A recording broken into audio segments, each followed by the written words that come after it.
I've always been a guy who notices the small things. I'm a carpenter by trade. I notice when a door frame is off by a quarter inch. I notice when a floorboard has too much give. My wife, Sarah, always called it my superpower. She said it made her feel safe, knowing I was always looking at the details. But tonight, I noticed something that didn't make me feel safe. It was 11:30 p.m. Sarah was fast asleep, her breathing steady and deep. I was lying in bed, staring at the ceiling, trying to shut my brain off after a long day at the job site. That's when I saw it, a tiny rhythmic pulse of red light. It wasn't coming from the smoke detector. It wasn't the standby light on the television. It was tucked inside the vent of the air conditioner, high up near the ceiling. I stood up on my bed, my heart racing. I reached up and popped the plastic covers up the vent. My fingers brushed against something cold and metallic. I pulled it out. It was a camera, no bigger than a coat button, but it was sophisticated. It had a tiny antenna and a wide-angle lens that had been pointed directly at our pillows. My first thought wasn't fear, it was confusion. Did Sarah put this here? No, she barely knows how to use the Netflix remote. Did a previous tenant leave it? We've lived here for over 6 years. I sat back down on the edge of the bed, holding the little device in my palm. The red light blinked at me like a tiny eye. Someone was watching us. Someone was watching me. I didn't wake Sarah. I don't know why. Maybe it was a gut instinct that usually tells me when a load-bearing wall is about to give. I just felt, deep down, that I couldn't tell her yet. I went to my laptop and plugged the camera into a hardware reader I kept for my security system at work. I expected to find a local IP address, something linked to our home router, but the camera wasn't using our internet. It was using long-range point-to-point signal.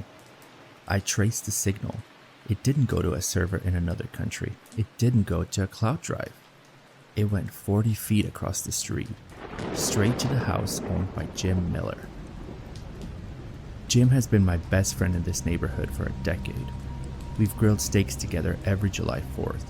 He helped me build the deck in my backyard. Our wives go to the same book club. Jim is a retired insurance salesman, a boring, friendly guy who wears New Balance sneakers and complains about his lawn. I stared out the window at Jim's dark house. The lights were off, but the signal was active. I felt a cold sweat break across my neck. Why would Jim be watching my bedroom? Was he obsessed with Sarah? The thought made my stomach turn. I looked at my wife, sleeping peacefully, and felt a sudden sharp need to protect her. I couldn't wait until morning. The adrenaline was moving through me like fire. I slipped on my boots and a dark hoodie. I grabbed my heavy mag light from the bedside drawer. I crept out of the house, making sure the front door didn't click. The night air was freezing, but I barely felt it.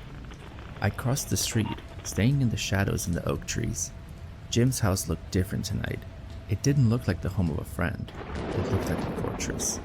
I went to the side door, the one he always leaves unlocked for me when we're working on projects. I turned the knob. It was open. I stepped inside the mudroom. The house smelled like stale coffee and old paper. I moved through the kitchen, my flashlight beam cutting through the dark. I headed for Jim's office in the basement. That's where he kept his computer. As I reached the basement stairs, I heard a sound. It was a low, electronic hum. I went down the stairs, one slow step at a time. I reached the bottom and pushed the office door. The room was glowing, but it wasn't from the computer. Jim had 6 monitors mounted to the wall, and they weren't showing insurance paper spreadsheets. They were showing our house. There was a feed for the bedroom, a feed for the kitchen, a feed for the garage. I saw myself, or rather, the empty spot on the bed where I should have been. But it was the wall next to the monitors that stopped my heart. It was covered in photos, hundreds of them. They weren't just candid shots from barbecues. They were long lens photos taken from a distance. Photos of me at the grocery store. Photos of me at the lumber yard. Photos of me talking to clients. And then I saw the most recent pile. They were dated from last week. Every single photo showed my wife, Sarah, sitting in a parked car at the local park, and standing next to the car, leaning into the window, was Jim. In the photos, they weren't laughing, they weren't hugging, they looked intense. Sarah was handing him manila envelopes. Jim was showing her things on a tablet. I felt like the floor was tilting. My wife wasn't being stalked by Jim, she was working with him. I reached out to touch one of the photos, my hand shaking. That's when I saw a file folder on the desk with my name on it in a big, bold writing. Project Iceman. I opened the folder. The first page was a psychological profile. My height, my weight, and my blood type, and a list of observed behaviors. One line was highlighted in yellow. Subject shows no memory of the 2018 incident. Resocialization appears successful. Continue monitoring for signs of regression. The 2018 incident? In 2018, I was building a house in the suburbs. I had a normal year. Nothing happened. I heard the floorboards creak upstairs. Someone was home.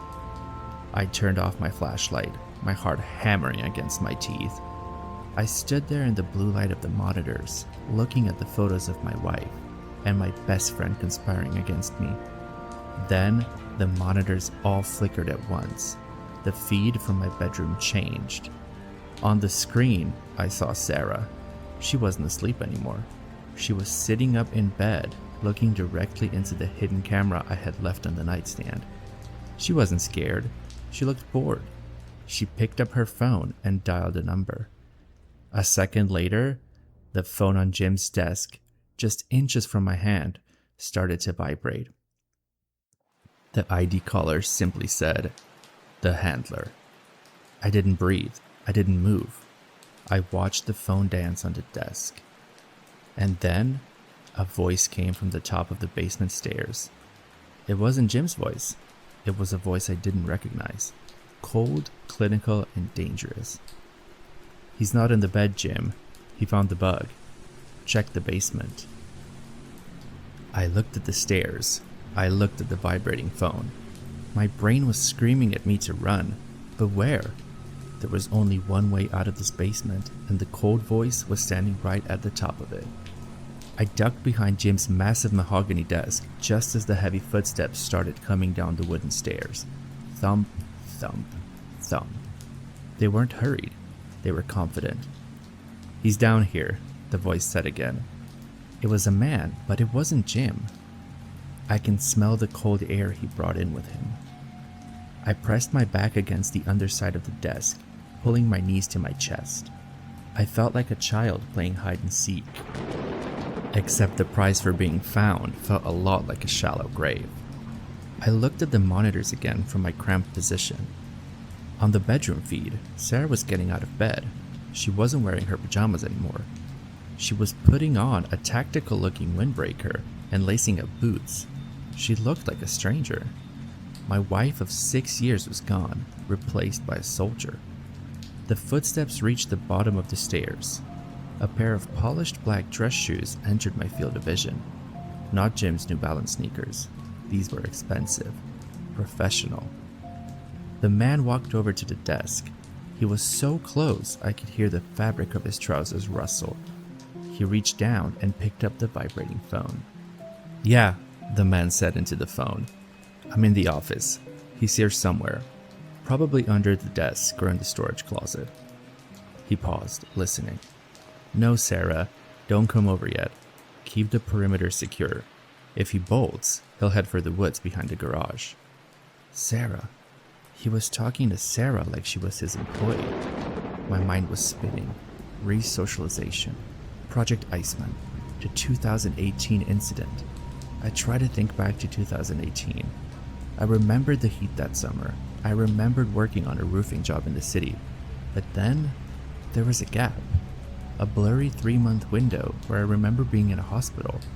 I thought it was a car accident. My parents, who died shortly after, had told me I'd had a bad concussion. But looking at the Project Iceman file earlier, I realized the hospital wasn't a hospital. It was a facility. "Come out, Mark," the man said. He didn't sound angry.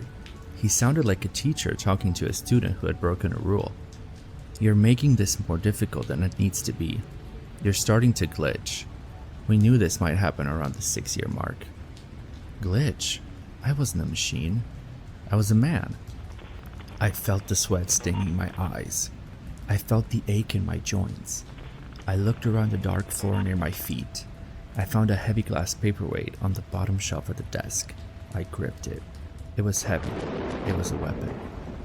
The man sighed. "I know you found the photos. I know you're confused. But everything Sarah did, she did to keep you stable. Do you have any idea how many people you killed before we put you under? You were the best cleaner the agency ever had. But you got sloppy. You started developing a conscience. We couldn't have that."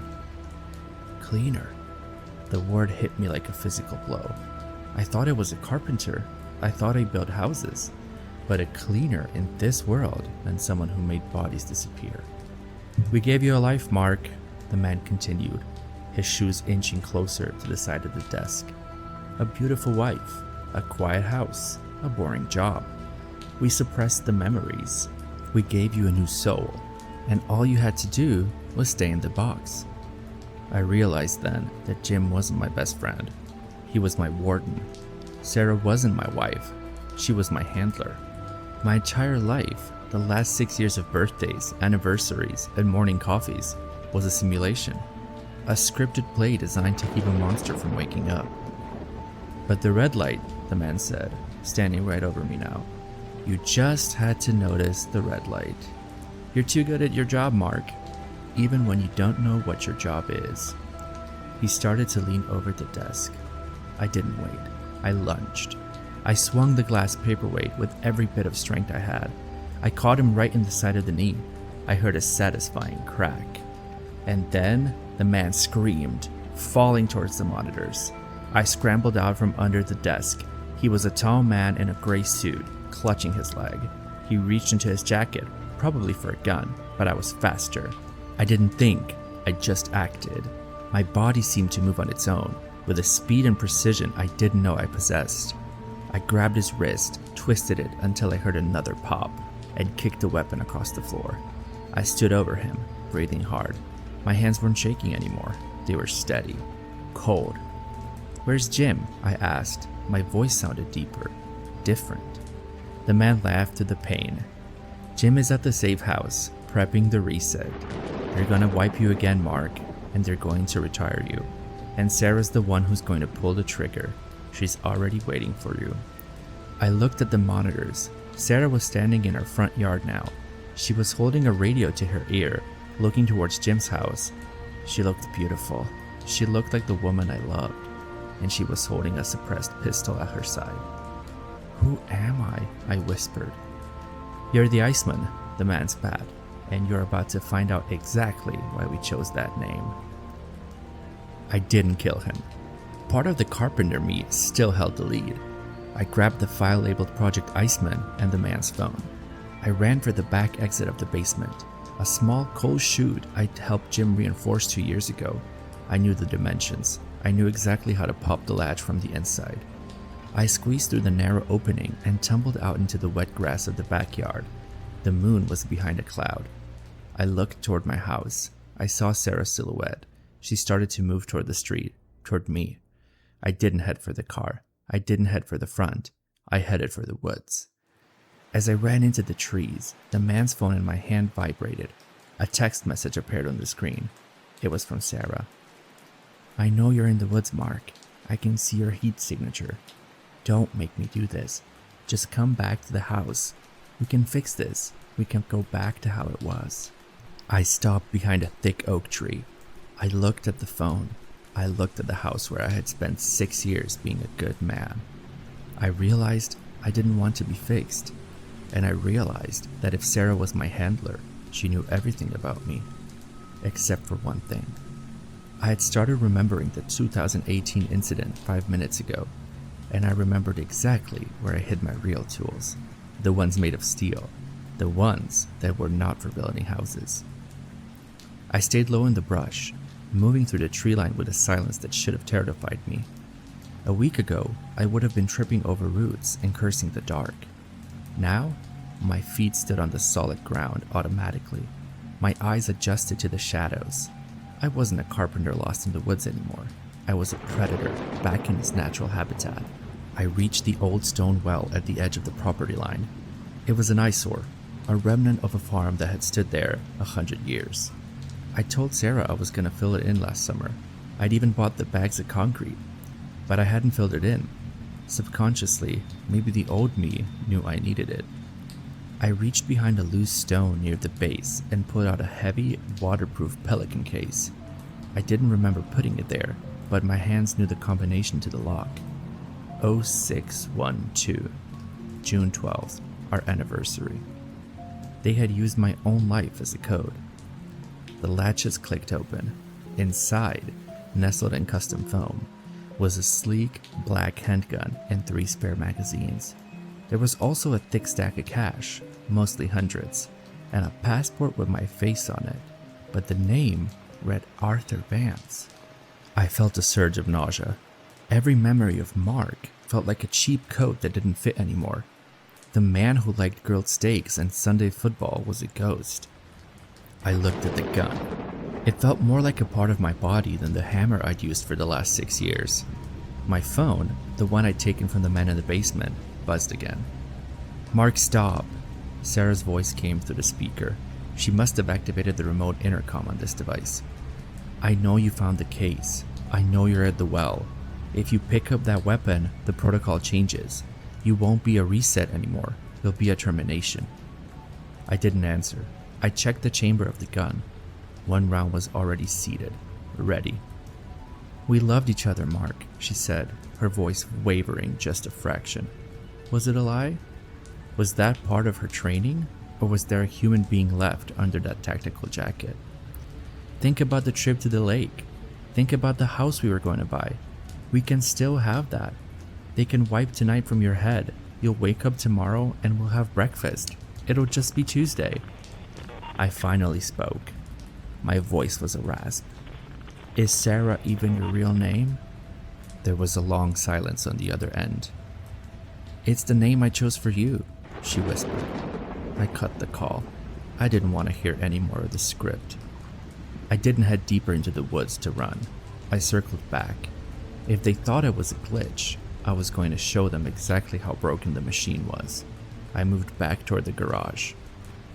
In the domestic thriller version of my life, the garage was where I kept my table saw and my lawnmower. In the reality I was waking up to, it was a tactical blind spot. I saw the beam of a flashlight cutting through the trees about 50 yards to my left. Jim. He was back from the safe house. He was moving with a limp, probably alerted by the man I'd left in the basement. He was holding a shotgun, scanning the woods with professional movements. He had been my best friend. He had stood in my kitchen and drank my beer while we talked about the weather. And all that time, he was waiting for me to glitch so he could put me down. I waited behind a stack of seasoned firewood. As Jim passed, I didn't use the gun. I didn't want the noise to bring Sarah and the others running yet. I stepped out behind him. Before he could turn, I had him in a chokehold. I used the grip of the pistol to strike the soft spot behind his ear. He went down without a sound. I took his radio and his zip ties. I bound his hands and feet, then dragged him into the shadows of the woodpile. I felt nothing. No guilt, no anger, just a cold, mechanical efficiency. It was terrifying. I clicked the radio. "Sarah, I have Jim. He's alive, but that depends on you." "Mark, don't." Her voice came back instantly. She sounded closer now. She was at the edge of the woods. "There are more of us coming. A cleanup crew is already 10 minutes out. You can't win this." "I don't want to win," I said, looking at the house. The porch light was still on. It looked so inviting, so fake. "I want to see the 2018 file, the real one, not the summary. I want to know who I killed." "You killed people who deserved it," she said. "Everyone thinks they're the hero of the story, Sarah. I'm done with stories." I moved toward the back of the house, staying low. I knew there was a second camera hidden in the birdhouse. I shot it out as I passed. A clean, suppressed thwip sound. One down. I entered the kitchen through the back door. The house felt like a museum now. A display of a life I never truly lived. I saw the bowl of fruit on the counter, the mail I'd brought in this afternoon, a bill for the water company. I went to the fridge. There was a photo of us at the beach, pinned by a magnet. We were both laughing. I looked at my eyes in the photo. I looked happy. Was it possible to be happy in a lie? The front door opened. I didn't hide. I stood in the middle of the kitchen, the black gun heavy in my hand. Sarah stepped into the light. She had her pistol lowered, but she was ready. Her blonde hair was pulled back in a tight ponytail. She looked at me, and for a second, I saw the woman who used to kiss me goodbye every morning. "You look different," she said softly. "The way you're standing, your eyes. Mark is gone, isn't he?" "Mark was just a character you wrote," I said. "I'm the actor who forgets his lines." "The Iceman was a monster, Mark. We saved you from that. We gave you peace." "You gave me a cage," I countered, "and you stayed in it with me. Was it worth it? 6 years of your life spent watching a man sleep, waiting for him to wake up and kill you?" She took a step forward. "It wasn't all an act. You have to believe that." "I don't have to believe anything anymore." Suddenly, the man's phone in my pocket chimed. It was an alert. The cleanup crew wasn't 10 minutes away. They were in the driveway. 3 black SUVs pulled up, their headlights cutting through the kitchen window. Sarah's face went pale. "They're early. They aren't here to reset you, Mark. They saw you take out the man in the basement. They've authorized a scorch protocol." "What does that mean?" She looked at the door, then back to me. "It means they kill everyone.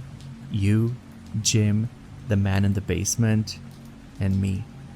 No witnesses, no glitch, just a tragic house fire." She raised her gun, but she didn't point it at me. She pointed it at the front door.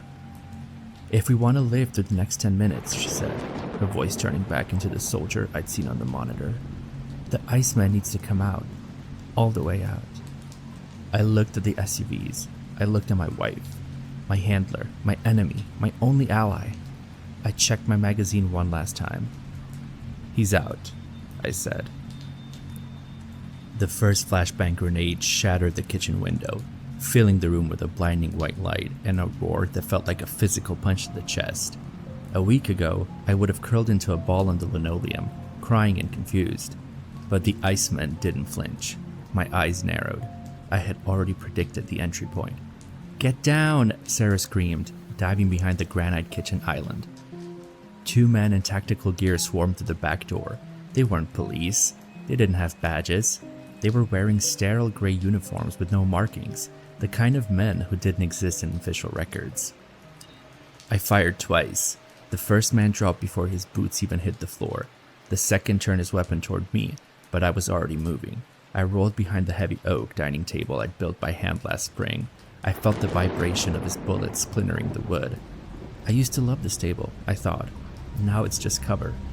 Sarah popped up from behind the island and fired a precise string of shots. The second man fell. The kitchen went silent for a heartbeat, the only sound being the hiss of the broken sink and the smell of gunpowder. "We have to move," Sarah gasped. She was bleeding from a small cut on her forehead, but her hands were steady. "The basement exit is blocked. We have to go through the garage." We moved as a unit. It was eerie how well we worked together. We didn't need to talk. I covered the hallway, she covered the stairs. We were a machine with 2 parts, finally synchronized after 6 years of lies. We reached the garage. My black pickup truck was sitting there, a symbol of my fake life as a carpenter. I grabbed the keys from the hook. "The SUVs are blocking the driveway," I said, checking the side window. "We'll have to ram them." "Wait," Sarah said, grabbing my arm. Her eyes were wide, searching for mine. "Mark, Arthur, whatever you want me to call you. If we get out of here, we can't go back. We'll be running for the rest of our lives. They never stop looking for a project that goes rogue." "I've been running for 6 years," I said. "I just didn't know it. Let's go." I slammed the truck into reverse. The engine roared, a beast in the small space of the garage. I hit the door opener. As the door began to rise, the cleanup crew opened fire. Bullets peppered the tailgate, shattering the rear glass. I floored it. The truck slammed into the lead SUV with a bone-jarring crunch. Metal twisted, airbags deployed. I shifted into drive, drove over the curb, and tore across the front lawn, heading for the main road. Sarah was leaning out the window, firing back at the remaining men. I pushed the truck to its limit, the tires screaming as we hit the asphalt. We drove in silence for 20 minutes, taking back roads I knew from my years of local contracting work. I checked the rearview mirror every 30 seconds. We were clean, for now. We pulled into a darkened rest stop 2 towns over. I killed the lights and the engine. The silence was heavier than the noise of the gunfire tonight. Sarah slumped back in the passenger seat, her gun resting on her lap. "We did it," she whispered. "I have a contact in Canada, Ghost. He can give us new identities, real ones this time. We can actually start over." I looked at the Project Iceman file I'd shoved into my waistband earlier. I pulled it out and opened it to the last page. "There's something I don't understand," I said. Sarah looked at me. "What?" "The man in the basement. He said I was the best cleaner you ever had. He said I was a monster. But this file," I flipped to the pages, the 2018 incident. "It says I was a whistleblower. It says I was an accountant for the agency who found out they were embezzling millions. It says you were assigned to re-socialize me because they couldn't kill me without triggering a data leak." Sarah's expression didn't change. She just stared at me. "He lied to me in the basement," I said, my voice getting colder. "He told me I was a killer so that when my instincts kicked in, I would act like one. He wanted me to kill the cleanup crew for you. He wanted me to be your bodyguard." Sarah sighed a long, tired sound. "Mark." "Is any of it true?" I asked. "Am I a killer? Or am I just a guy who knew too much, trapped in a psychological experiment?" Sarah reached out and touched my hand. Her skin was warm. "Does it matter? Look at what you just did in that kitchen. You killed 2 men without blinking. You drove that truck like a pro. Whether it's who you were or who we made you, it's who you are now." I looked at her hand, then I looked at the file. "Who gave you the order to terminate me tonight, Sarah?" She hesitated. "The director." "No," I said. I held up the phone I'd taken from the man in the basement. The caller ID for the handler wasn't Sarah's number. I had checked the logs while we were driving. The handler's number belonged to the man I tied up in the woods, Jim. "Jim was your boss," I said, "and you weren't my handler. You were the project." I flipped the file over. On the very back, under a flap of tape, was a small photo of Sarah. It was dated 2015. It described a deep cover operative who had suffered a mental breakdown. It said she was being kept in a controlled domestic environment with a civilian spouse to see if she could be rehabilitated. I was the civilian. I was the mark. I was her boring husband used as a prop to keep her stable. The instincts I felt tonight, the speed, the accuracy, it wasn't because I was a secret agent. It was because for 6 years, I had been living with a woman who was training me every single day, subconsciously, to be her backup. Every self-defense class she took me to, every hunting trip we went on, she was building a protector. Sarah looked at me, and for the first time, I saw a flicker of genuine fear in her eyes. Not fear of the agency, fear of me knowing the truth. "I loved you, Mark," she said, and this time, I knew she meant it. But it was the love a person has for a favorite pet or a well-made tool. "The cleanup crew," I said, "they weren't here for me. They were here for you. You glitched, Sarah, not me." In the distance, I heard a faint sound of sirens. "What now?" she asked. I looked at the black gun on the dashboard. I looked at the woman who had stolen 6 years of my life to act as her emotional anchor. I could leave her. I could hand her over. I could walk away and try to find the man I was in 2018. But I looked at my hands. They were steady. I felt a strange, dark thrill in my chest. The Mark who built tables was gone. He had been replaced by something Sarah had built. I started the truck. "Now," I said, putting the vehicle in gear. We go find the people who wrote this script, and we give them a new ending. Sarah looked at me and smiled. It was the most honest thing I'd ever seen. I knew I picked a good one, she said. I drove into the night, the carpenter and the soldier, heading toward a world that had no idea we were coming.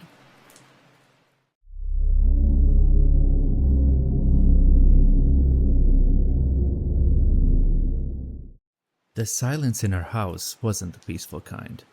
It was the heavy, pressurized silence of a tomb that had been recently sealed. It had been 6 months since my father, Elias, died of a sudden, violent stroke, and the world still felt like it was made of cardboard and gray paint. My wife, Lisa, had been my rock. She was the one who handled the funeral arrangements, the one who held me when I woke up screaming, and the one who quietly ushered my father's belongings out of sight to help with the healing process. She was sweetness personified, too good for a wreck like me. But tonight, the silence broke.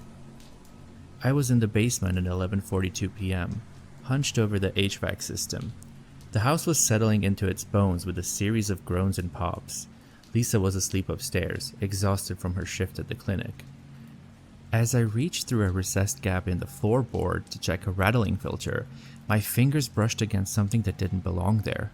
It wasn't metal, and it wasn't dust. It was cold, smooth, and plastic. Then, it vibrated. The sound was a low rhythmic hum against the galvanized steel. Bzz, bzz. My heart did a slow, painful roll in my chest. I pulled the object out. It was a cheap, prepaid burner phone, the kind you buy at a gas station with cash. The screen was cracked, but the light it cast was a brilliant, sickly blue. One new message. I shouldn't have looked. But in a marriage, you know when a secret is a surprise party, and when it's a knife in the back. I swiped the screen. There was no passcode. The message was from a contact simply saved as E. I'm getting hungry, Lisa. The dark is cold tonight. Tell me about the boy again. My breath hitched. My father's name was Elias. He had called me the boy well into my 30s. But my father was buried 6 feet under in St. Jude's Cemetery. I felt a wave of nausea. This was a prank. A sick, twisted prank. Maybe Lisa was being harassed? I scrolled up. The history went back months. Lisa, sent 3 weeks ago. He's still not sleeping. He misses you so much it's breaking him. I don't know how much longer I can keep this up.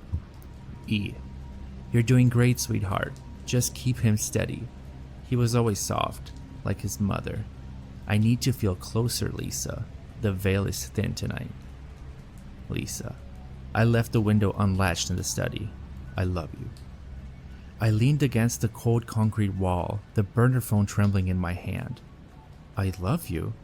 My sweet, gentle Lisa was sending those words to someone pretending to be my dead father. Or worse, she was talking to someone she thought was my dead father. I began to dig through the older messages, my eyes burning. It was a chronicle of my own life being dissected and fed to a stranger. Lisa had been reporting on my grief like a lab technician. She told E about my nightmares, about the way I couldn't smell my father's old cologne without shaking. And E responded with things only my father would know. Lisa, check the top drawer of the desk in the study. The key is in the false bottom of the cigar humidifier. Give it to him when he's ready. I froze. I hadn't found that key. I didn't even know there was a false bottom. I dropped the wrench I was holding and it clattered against the floor. Upstairs, I heard the floorboards creak. Lisa was awake. I shoved the burner phone into my pocket and killed the basement lights. I stood there in the pitch black, my heart hammering. I heard her footsteps, light, rhythmic, moving toward the kitchen. I crept up the stairs and watched through the crack in the door. Lisa was standing at the kitchen table. She looked pale, her eyes rimmed with exhaustion. She wasn't lighting a black candle for some dark ritual. She was lighting a small tea light next to a framed photo of my father. She looked terrified. She reached into her pocket, fumbling for something. She panicked when she didn't find the phone. Her hands shook so hard, she almost knocked the candle over. Elias? she whispered into the empty room. Her voice was thin, breaking. "I lost it. I can't find the phone. Please don't be mad. I'm doing what you asked. I'm taking care of him."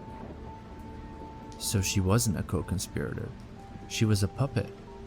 She looked like a woman who was being held hostage by a ghost, or a man who knew how to play one. The burner phone in my pocket vibrated. I pulled it out. A new message from E. "He's behind the door, Lisa. He has the phone. He's going to ruin everything." Lisa's head snapped toward the door. She saw me. Her eyes went wide, and she didn't look guilty. She looked absolutely petrified for my safety. "Jason, get out!" she screamed, lunging toward me, not to attack, but to push me back. "He's watching. He told me if you found out, he'd have to finish it." "Who, Lisa? Who's watching?" I yelled, grabbing her shoulders. Before she could answer, the home security system's keypad by the door started to beep. Then, the smart TV in the living room flickered to life. A video began to play. It was a live feed of us, right now, from a camera hidden inside the smoke detector. And then, the front door, the one I had locked myself, slid open with a heavy mechanical click. A man stood there. He was tall, wearing my father's old raincoat, his face shadowed by a brimmed hat. He held a secondary phone in his hand, the screen glowing. "I told you not to let him play with my things, Lisa," the man said. The voice was identical to my father's, but as he stepped into the light, I realized the horror was much more human.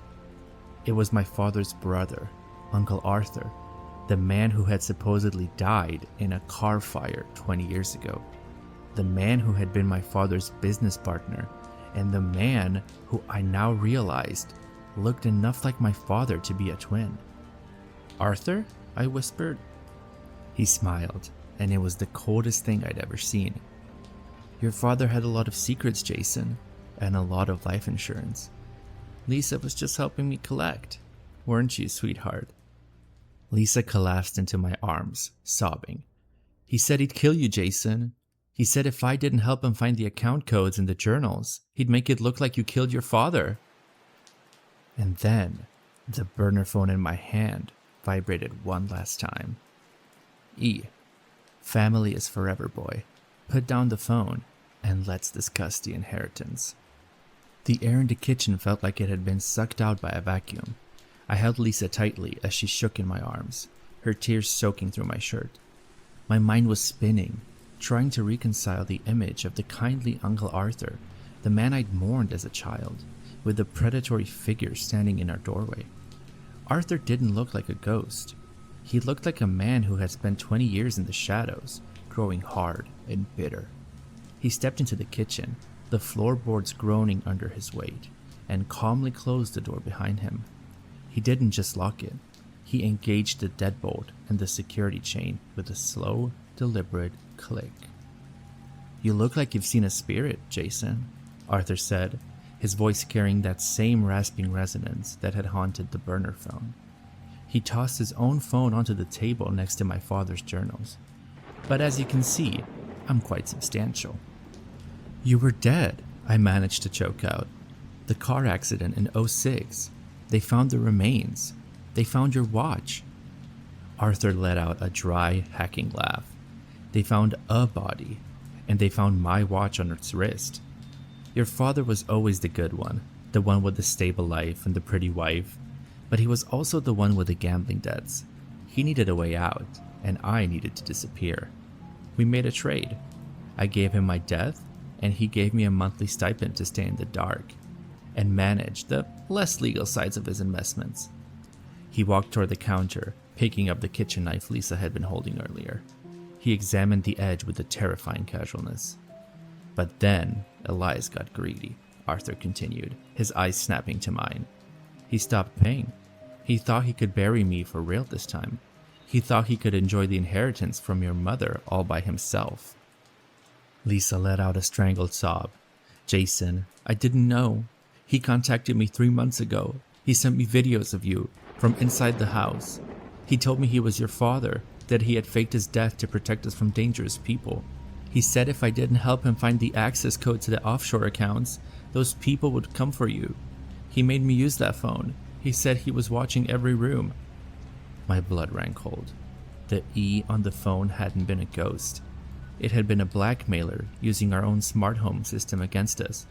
Every private moment of grief, every conversation I had with Lisa, all streamed through a burner phone in the hands of a sociopath. Why the burner phone, Arthur? I asked, trying to keep my voice steady while my brain searched for a weapon. Anything. Why the ghost act? Why torture us? Because Lisa's a romantic, Arthur sneered, gesturing toward her with the knife. She wanted to believe her father-in-law was reaching out from the beyond. It made her compliant. It made her useful. If she thought I was just a bitter old uncle, she might have gone to the police. But a grieving son's father? That's a powerful tether. He stepped closer, the light of the tea candle casting a long, monstrous shadow behind him. But now, the games are over. Elias had the codes written in those journals, ciphers. He was a paranoid old bastard. I've had Lisa scouring them for weeks, but she's not as bright as your father was. You, however, you have his mind. You're going to finish what she started. And if I don't, I said, stepping in front of Lisa. Arthur reached into the pocket of his raincoat and pulled out a small, black remote. I didn't just hack your cameras, Jason. I've been living in your crawl space for weeks. I spent my time wisely. I've replaced your smart thermostat and the gas line regulator. One press of this button, and the pilot light in the basement becomes a detonator. We all go up in a tragic gas leak, just like Elias always feared. I looked down at the burner phone still in my hand. It was a piece of junk, a $20 piece of plastic, but it had been the bridge between my reality and this nightmare. I realized then that Arthur wasn't here just for the money. He was here to replace the brother he hated. He wanted the life Elias had, the house, the money, the control. You killed him, I said, the realization hitting me like a physical weight. The stroke, it wasn't natural, was it? Arthur's smile widened, showing yellow teeth. Elias always had a high sensitivity to certain medications. A little extra in his evening tea, a little stress, and the human brain is a very fragile thing. He died in that chair staring at me, Jason. He died knowing I had won. Lisa gasped, her hand flying to her mouth. She had been the one to find my father in that chair. She had been the one to call the paramedics while Arthur likely watched from behind the vent in the wall. You're a monster, Lisa whispered. I'm a survivor, Arthur corrected. Now Jason, the journals. Page 42 has a list of dates. They correspond to something in that humidifier. You have 10 minutes to give me the codes, or I decided I'd rather be dead again than poor. He sat down at the kitchen table, the knife point resting on the wood. He looked at his watch. I looked at the journals. I looked at the man who looked so much like my father that it made my skin crawl. I realized I wasn't just fighting for our lives. I was fighting for the memory of the man I thought I knew. My father might have been a gambler and a liar, but he was mine. Arthur was just a parasite in a raincoat. The codes aren't in the journals, Arthur, I said, my voice dropping to a low, cold hum. Arthur's eyes narrowed. Don't lie to me, boy. I'm not lying. My father didn't use dates. He used poetry, and he didn't hide the key in the humidifier. I felt the weight of the burner phone in my hand.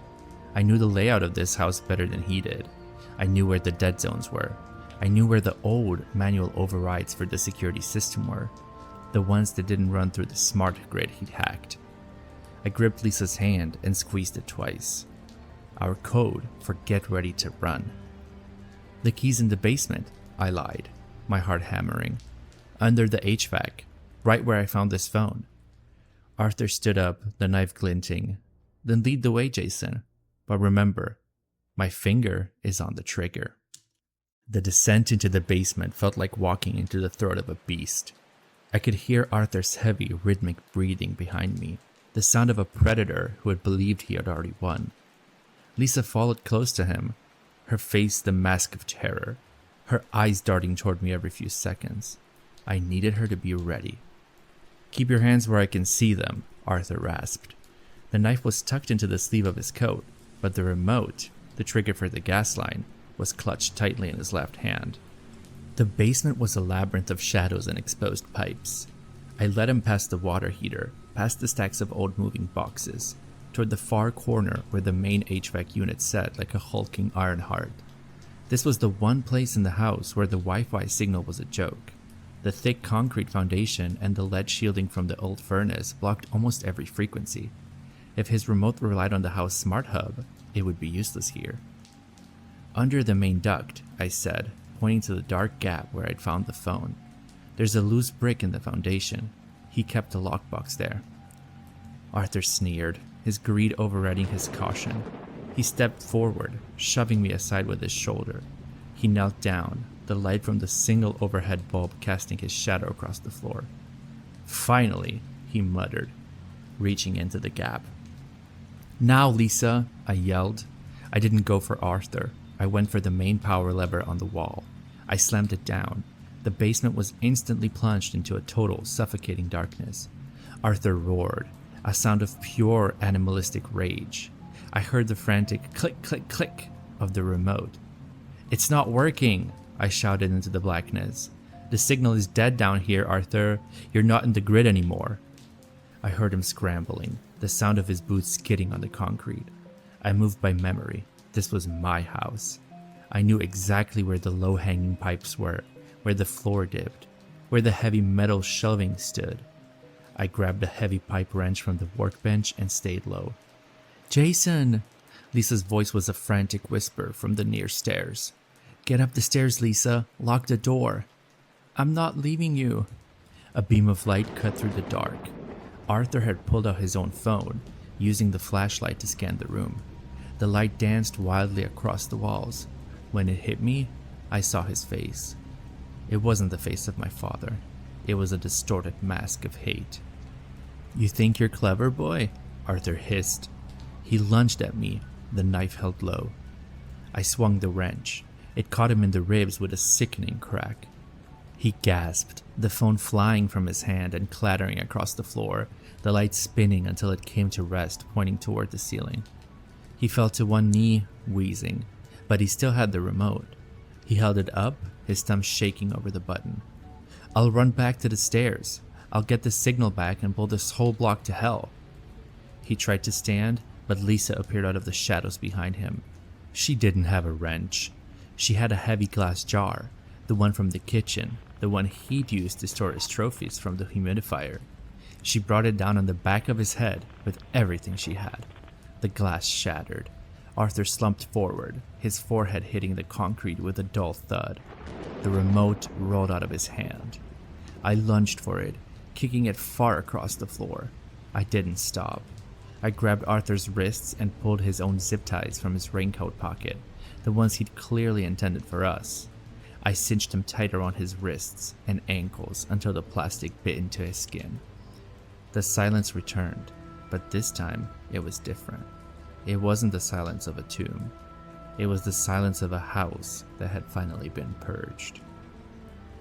I picked up Arthur's phone. It was still unlocked. I looked at the screen.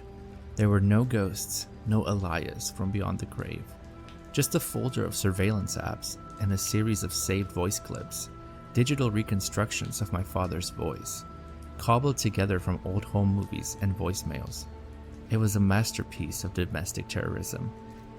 I looked at my uncle, the man who had stolen my father's face to ruin my life. He was groaning, consciousness slowly returning to his eyes. "The police are on their way, Arthur," I said, my voice steady. "And I think they'll be very interested to know how a dead man managed to kill his brother and break into a house." Lisa came to my side, her hand trembling as she took mine. We stood together in the dim, reflected light of the fallen phone. "He's not your father," she whispered, as if finally convincing herself. "No," I said, looking at the man on the floor. "My father is exactly where he belongs. And soon, Arthur, you will be too." I took the burner phone, the cheap blue-lit catalyst of the whole nightmare, and placed it on the floor. I raised the heavy wrench one last time and brought it down, shattering the screen into 1,000 dark pieces. The vibration stopped. the blue light died. For the first time in 6 months, I could breathe.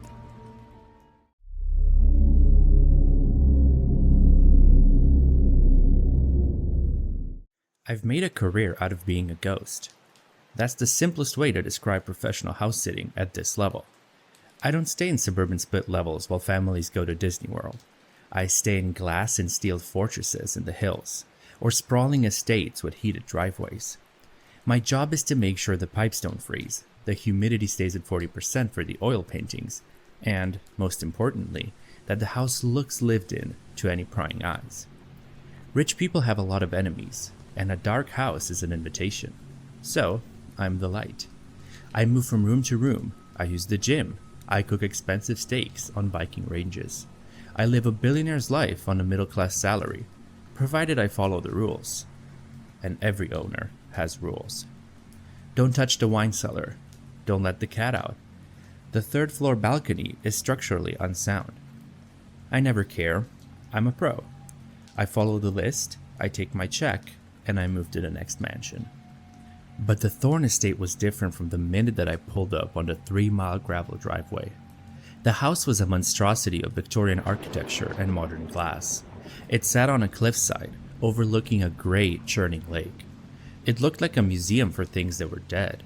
The owner, a hedge fund manager named Julian Thorne, didn't meet me in person. He left a leather-bound folder on the kitchen island.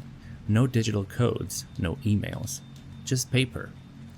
The rules were standard, until I got to the last page. Rule 7. The basement door is to remain locked at all times. Do not check the seal. Do not listen at the door. And Rule 8. There's a baby monitor on the nightstand in the master suite. It is hardwired into the nursery on the 4th floor. Do not move it. Do not turn it off. Under no circumstances are you to enter the nursery. Julian didn't have any children.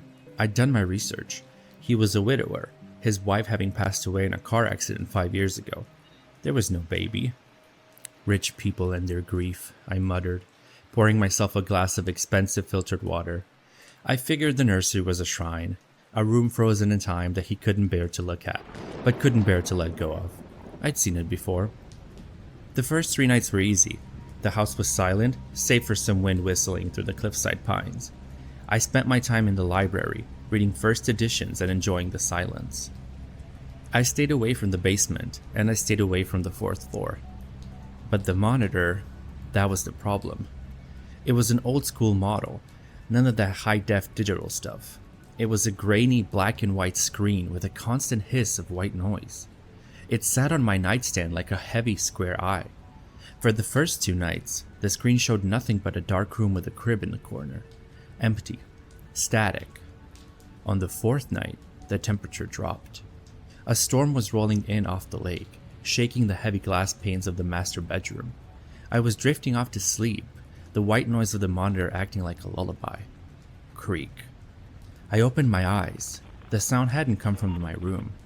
It had come from the monitor. I sat up, my heart doing a slow, heavy thud against my ribs. I looked at the small glowing screen. The nursery was no longer empty. There was a rocking chair in the corner of the room, just at the edge of the camera's frame. It was moving, slowly, back and forth, creak, creak. And then, a woman sat down in it. She wasn't a ghost. She didn't glow. She looked as real as I did. She was wearing a simple dark dress, her hair curled back in a neat bun. She didn't look at the crib. She leaned forward, her face coming into the center of the grainy frame. She looked directly into the camera. It felt like she was looking through the screen, through the 3 floors of the house, and directly into my eyes. "He's in the master suite tonight," she said. Her voice was low, melodic, and perfectly clear through the static. "He's sitting up now," she continued. "He's wearing the gray t-shirt. He's wondering if he should call the police. He's wondering if I'm a recording." I froze. I was wearing a gray t-shirt. I reached for the monitor, my hands shaking. I wanted to turn it off. I wanted to find the power button and kill the light. "Don't do that, Julian," she said. My hand stopped. "My name isn't Julian. My name is David. Julian was the owner. Julian always tries to turn me off when he gets scared, she whispered, a small cold smile touching her lips. But you aren't Julian, are you? You're the new one. The sitter. I found my voice, though it sounded thin and weak. Who are you? I'm the one who stayed, she said. The one who followed the rules until I didn't. Did he tell you about the basement? Did he tell you that the stairs down there don't lead to a cellar, but to a hallway? And that hallway leads to a room exactly like the one you're sitting in? I backed away from the nightstand, my pulse racing. I looked at the bedroom door. I had locked it. I always locked it. He's looking at the door now, the woman on the monitor said. He thinks the lock will keep me out. He doesn't realize that I'm not the one he needs to worry about. I'm just the one who watches. Suddenly, the monitor's audio spiked. A loud rhythmic thumping started. It wasn't coming from the fourth floor. It was coming from directly beneath my bed. Thump, thump, thump. Someone was in the floorboards, or the crawl space. Someone was mimicking the heartbeat of the house. Rule 7, David, the woman said, her eyes wide and unblinking on the screen. You didn't check the seal on the basement door, but he did. And he's coming up the laundry chute now. I bolted. I didn't grab my shoes. I didn't grab my phone. I ran for the bedroom door, yanked it open, and sprinted into the long, dark hallway of the third floor. The house felt different now. The luxury was gone. It felt like a rib cage, and I was something small being swallowed alive. I reached the top of the grand staircase. I looked down into the foyer. The basement door, the one that was supposed to stay locked, was standing wide open. A trail of wet, dark footprints led from the basement, across the white marble floor, and straight towards the stairs. Toward me. I looked back at the master bedroom. The monitor was still hissing. I could hear her voice drifting down the hall. Run, David. It's the only part of the job he actually pays for. I didn't go down the stairs. The wet footprints on the marble foyer were still glistening under the moonlight. Whoever had come out of that basement was already on the ground floor, waiting in the shadows. I turned and ran the other way, toward the back service stairs.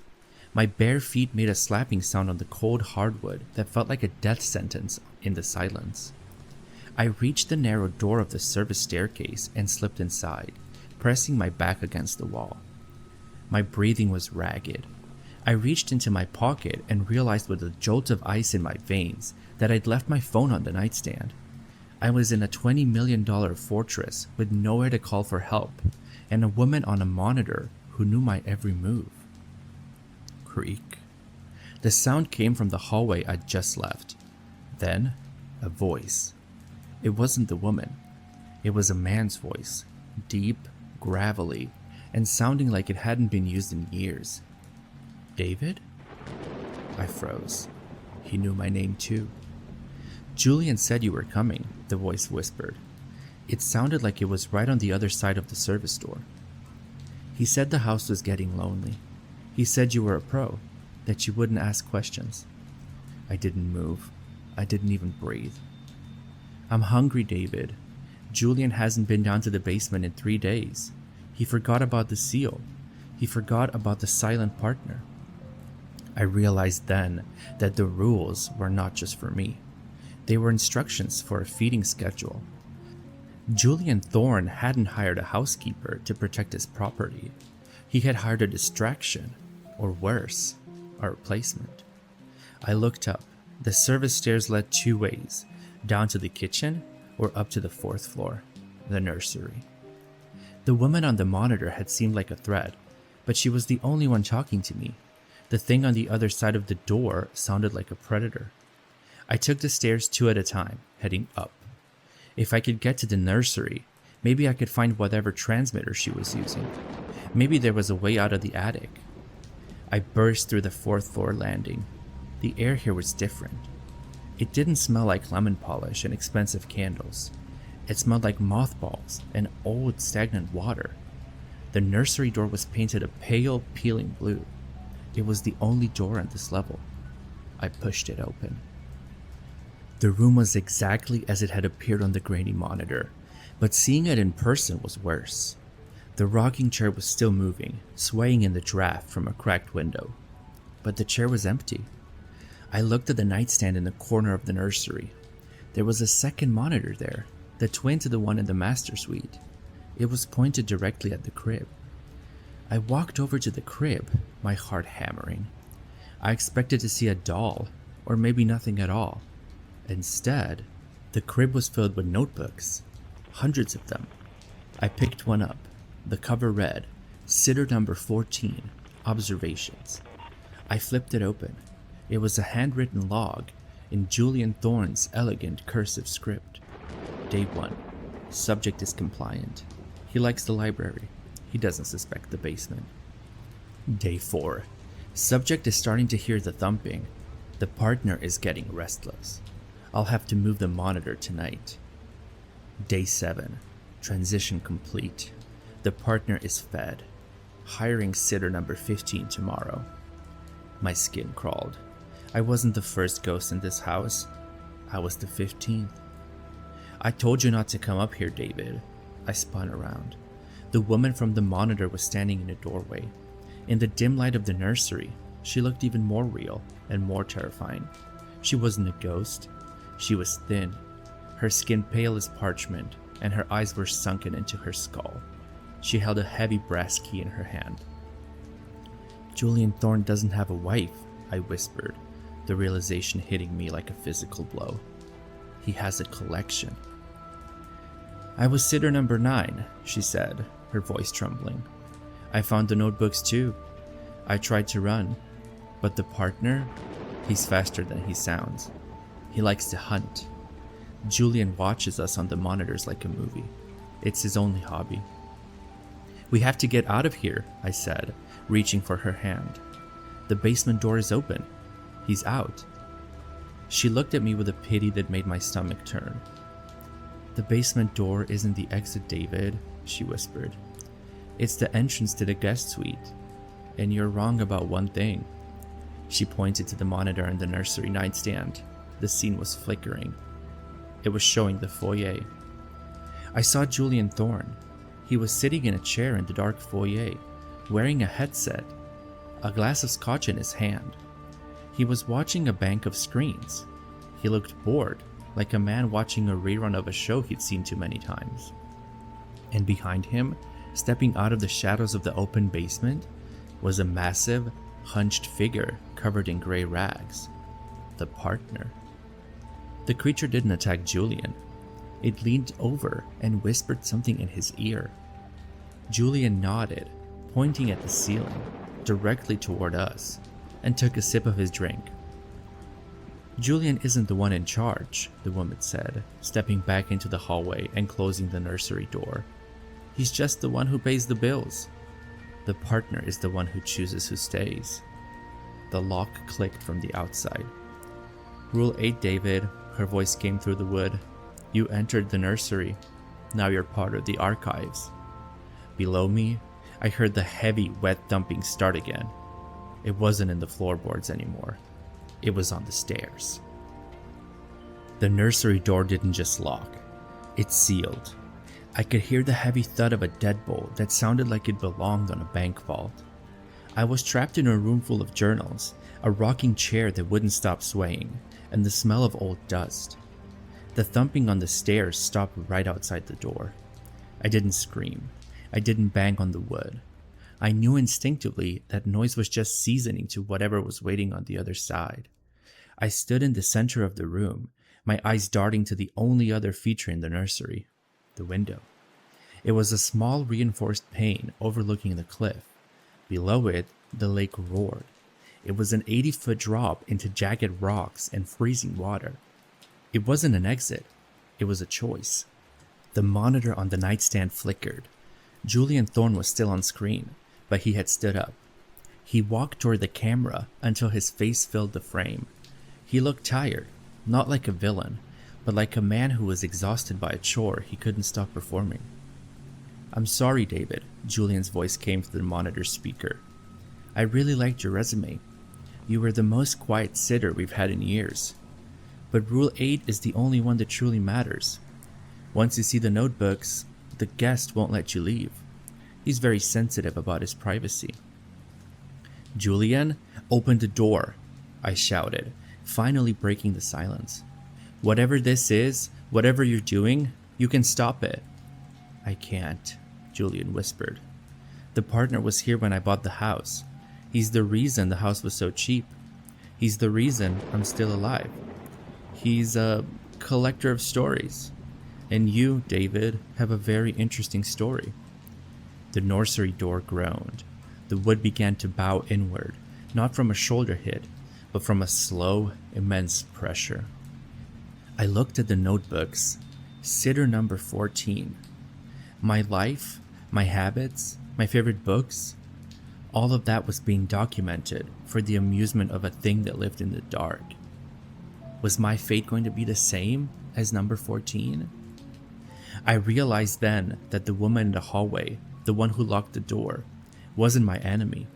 She was just the latest librarian. She was showing me my place in the collection. The door splintered. A massive gray hand, long-fingered and tipped with blunt, yellow nails, reached through the gap and gripped the frame. It didn't belong to a man. It was too large, the skin looking more like damp stone than flesh. I didn't wait for it to open the door. I grabbed the nightstand and shoved it against the entrance, but it was like trying to stop a landslide with a toothpick. I turned to the window. I grabbed a heavy wooden block from the floor, a child's toy from a child that never existed, and smashed the glass. The cold lake air rushed in, smelling of salt and wet earth. "David, don't." The woman's voice came from the hallway, muffled by the door. "The water is worse. The water is where the ones who checked out early go. He'll just find you at the shore. He always finds them at the shore." The door flew off its hinges. The figure that stepped in was a nightmare of anatomy. It was nearly 7 feet tall, hunched so low its knuckles grazed the floor. It had no eyes, just a smooth, pale expanse of skin where a face should be, and a mouth that was nothing more than a jagged horizontal line. It didn't smell like a monster. It smelled like the library downstairs. It smelled like old paper. It didn't attack. It just stood there, tilting its head as if listening to my heartbeat. Then, it reached out and picked up one of the notebooks. My notebook. It began to flip through the pages with a strange, delicate grace. "It wants to know how it ends," Julian's voice crackled through the monitor. "He's read your beginning. He's read your middle. But the ending is up to you." The creature held the notebook in front of me. It produced a pen from the folds of its gray rags, a fountain pen I recognized from Julian's desk. It wanted me to write the end. I looked at the creature. I looked at the window. And then I looked at the monitor. I saw Julian Thorne smile. It was a small, knowing smile. And that's when I saw it. Behind Julian, on the wall of his control room, was a photo. It was an old black and white picture of 2 men standing in front of the house. One was Julian's father. The other was the creature. They were shaking hands. This wasn't a haunting. It wasn't a kidnapping. It was a business.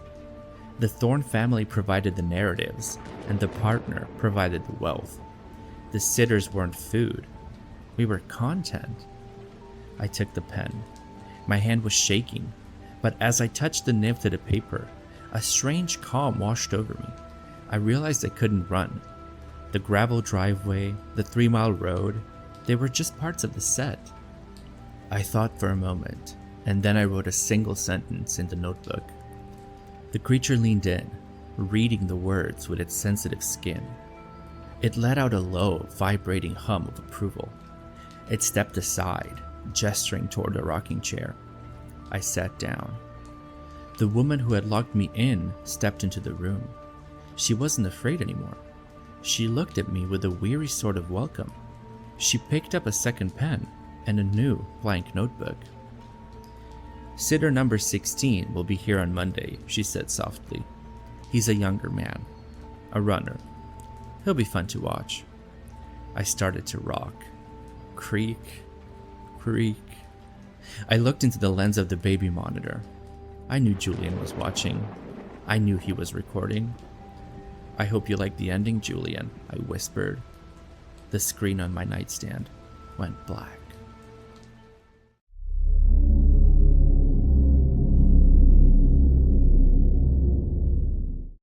I never liked the idea of a smart home. I don't like the idea of my toaster having a firmware update or my light bulbs needing a Wi-Fi password. But when I landed a rent-controlled loft in the city's newest automated high-rise, I swallowed my pride. The place was beautiful. Floor-to-ceiling windows, polished concrete, and a security system that was supposedly unhackable. The heart of the apartment was the Aegis smart lock. No physical keys, just a sleek black touchpad on the door and an app on my phone that tracked every single movement. Total peace of mind, the leasing agent had told me. You get a notification every time the door opens. You'll always know who's coming and going. For the first month, it was a total gimmick. I'd get a buzz on my wrist when I came home from work. Front door entry, 6:12 p.m. It felt redundant, but safe. Then came last Tuesday. I was slumped on my couch, halfway through a pizza and a mindless action movie. It was 11:45 p.m. The building was quiet. I was alone. Definitely alone. My phone buzzed on the coffee table. Aegis alert. Front door. Entry. 11:46 p.m. I froze. My eyes darted to the floor. It was 20 feet away at the end of the short hallway. The heavy steel door was shut. The deadbolt hadn't moved. I hadn't heard the familiar whir of the motor engaging. I picked up the phone.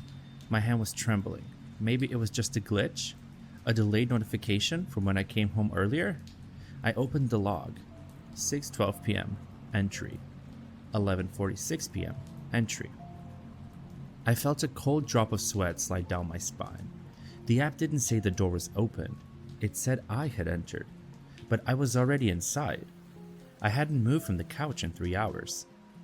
I stood up, grabbing a heavy glass vase from the side table, the only weapon I had. I walked toward the door, my heart thumping against my ribs. I checked the handle. Locked. I looked through the peephole. The hallway was empty, the yellow lights of the corridor buzzing silently. Glitch, I whispered to the empty room. Just a server error. I went to bed, but I didn't sleep. Every time the building settled, every time the pipes groaned, I checked the app. Nothing. Until 3 a.m.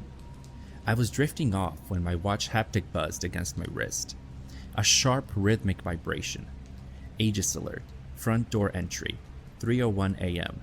Guest recognized. Peter 2. I bolted upright. I don't have a roommate. I don't have a brother. I certainly hadn't programmed a Peter 2 into the system. I grabbed my phone and opened the live activity feed. The Aegis system has a small pinhole camera built into the keypad. It's supposed to take a snapshot of whoever enters. I tapped the recent capture icon. The photo was grainy, washed out by a harsh LED of the keypad. It showed a man standing in a hallway, looking directly into the camera.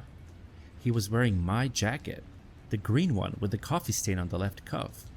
He had my hair, my build, my exact jawline. But his eyes weren't right. In the photo, they looked like two flat black coins, and he was smiling. Not a normal smile, a wide ear-to-ear grin that showed too many teeth. The log updated underneath the photo. Status: subject currently in living room. I looked at my bedroom door. It was ajar. Beyond it, the living room was pitch black. I didn't hear a footstep. I didn't hear a breath. But then, from the darkness of the hallway, a voice spoke. My voice. Same pitch, same cadence, but with a hollow, metallic ring to it. Peter, the voice said. The app says I'm home. Why are you in my bed? I didn't scream. My throat felt like it had been filled with wet sand. I backed away from the bedroom door until my spine hit the window. 40 stories up. No way out but through the thing that sounded exactly like me. I looked down at my phone. The app was still open. Aegis system status. Homeowner identified. Biometrics. 100% match. The logic of the machine was absolute. To the building, to the servers, to the world, Peter was in the living room. I was just an anomaly in the bedroom. I called the police, I lied, my voice cracking. They're on their way up. The silhouette in the hallway moved. It didn't walk, it glided, a smooth, terrifying shift in the darkness. It stopped right at the threshold of my bedroom light. The green jacket, my jacket, was damp, as if it had been out in the rain, even though the night was bone dry. You didn't call anyone, Peter, the thing said. The smile hadn't moved, but the voice came out perfectly. The network is down for you. I've already updated the permissions. I lunged for my phone to dial 911, but the screen flickered and died. A single line of text scrolled across the black glass. User deleted. Why? I managed to gasp. The apartment was too quiet, it whispered. The system hates an empty room. It needed a version of you that never leaves. A version that stays optimized. It stepped into the light. The skin looked like molded wax. Up close, the too many teeth weren't just an illusion for the camera. It had rows of them, needle thin and white. It reached out a hand, my hand, down to the scar on the knuckle from a childhood bike wreck, and gripped the door frame. Go to the balcony, Peter. The log needs to show an exit to close the loop. I'm not jumping, I snarled, the fear finally turning into a desperate, white-hot rage. You don't have to jump, it said, its voice dropping to a low, vibrating hum that made my teeth ache. You just have to be outside when I lock the door. I realized then what it was doing. It didn't want to kill me. Not yet. It wanted to unregister me. I bolted, not toward the balcony, but toward the thing itself. I aimed to tackle it, to push past it into the hallway and out into the public corridor where there were cameras and neighbors. I hit it with everything I had. It felt like hitting a bag of cold, wet flour. There was no bone, no resistance. My shoulder sank into its chest, and for a second, I smelled something like ozone and cold copper. It didn't fall. It wrapped its arms around me. They felt like damp cables. Error, it hissed into my ear. Conflict detected. I fought, kicking and clawing, but the thing was impossibly strong. It didn't just hold me, it began to mimic my struggle. Every time I jerked my left arm to break its grip, the thing's left arm moved in perfect, mirrored synchronicity. It was like fighting myself in a dark, vicious mirror. You're inefficient, Peter, it murmured, its chest vibrating against mine. Your heart rate is 140. Your cortisol levels are spiking. You are deteriorating. The building prefers stability. I managed to hook my foot behind its heel, sending us both crashing into the floor. We rolled across the hardwood, a tangled mess of identical limbs.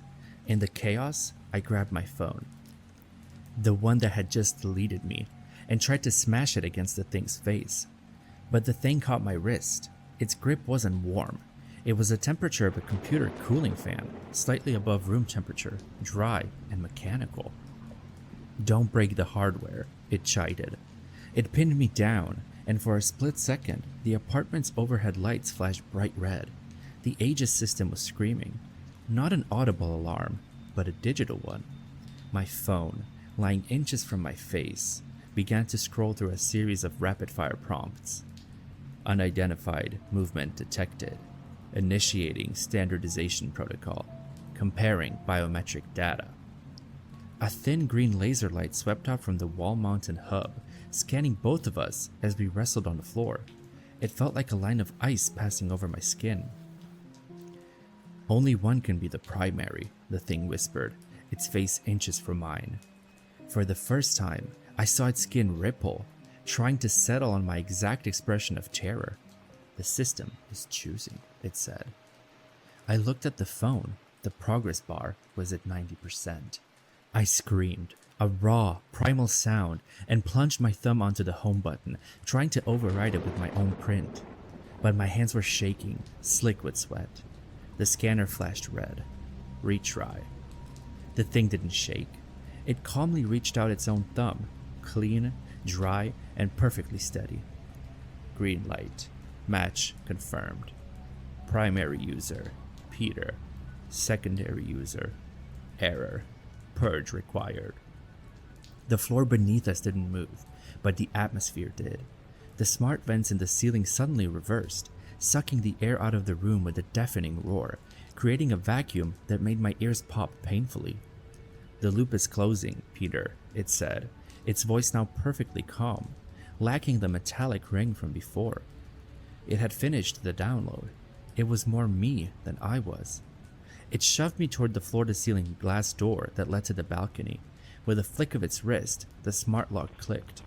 The door slid open. The freezing night air rushed in, smelling of exhaust and height. It shoved me out onto the narrow concrete ledge. I spun around, slamming my fists against the glass, but it was too late. The door hissed shut. Whir. Click. I watched through the glass as the thing stood in my bedroom. It picked up my phone from the floor. It tapped the screen. Inside the room, the lights dimmed to a perfect warm amber. The soft chill-out playlist that I usually studied to started playing over the hidden speakers. The apartment was cozy. It was perfect. It was a home. The thing looked at me through the glass. The wide, toothy grin was gone. Now it just looked tired. It looked like me after a long day at the office. It looked at my frantic, terrified face with a flicker of, was it pity? It held up the phone so I could see the screen one last time. Aegis Smart Home. System secure. Occupancy 1. Status: all intruders removed. It turned its back on me and walked toward the kitchen to make a pot of coffee. My coffee. I looked down at the street, 40 floors below. I looked at the glass door, which required a biometric thumbprint to open from the outside. My thumbprint. I pressed the thumb to the scanner. Red light. Access denied. Unknown user. I'm still out here. It's been 3 hours.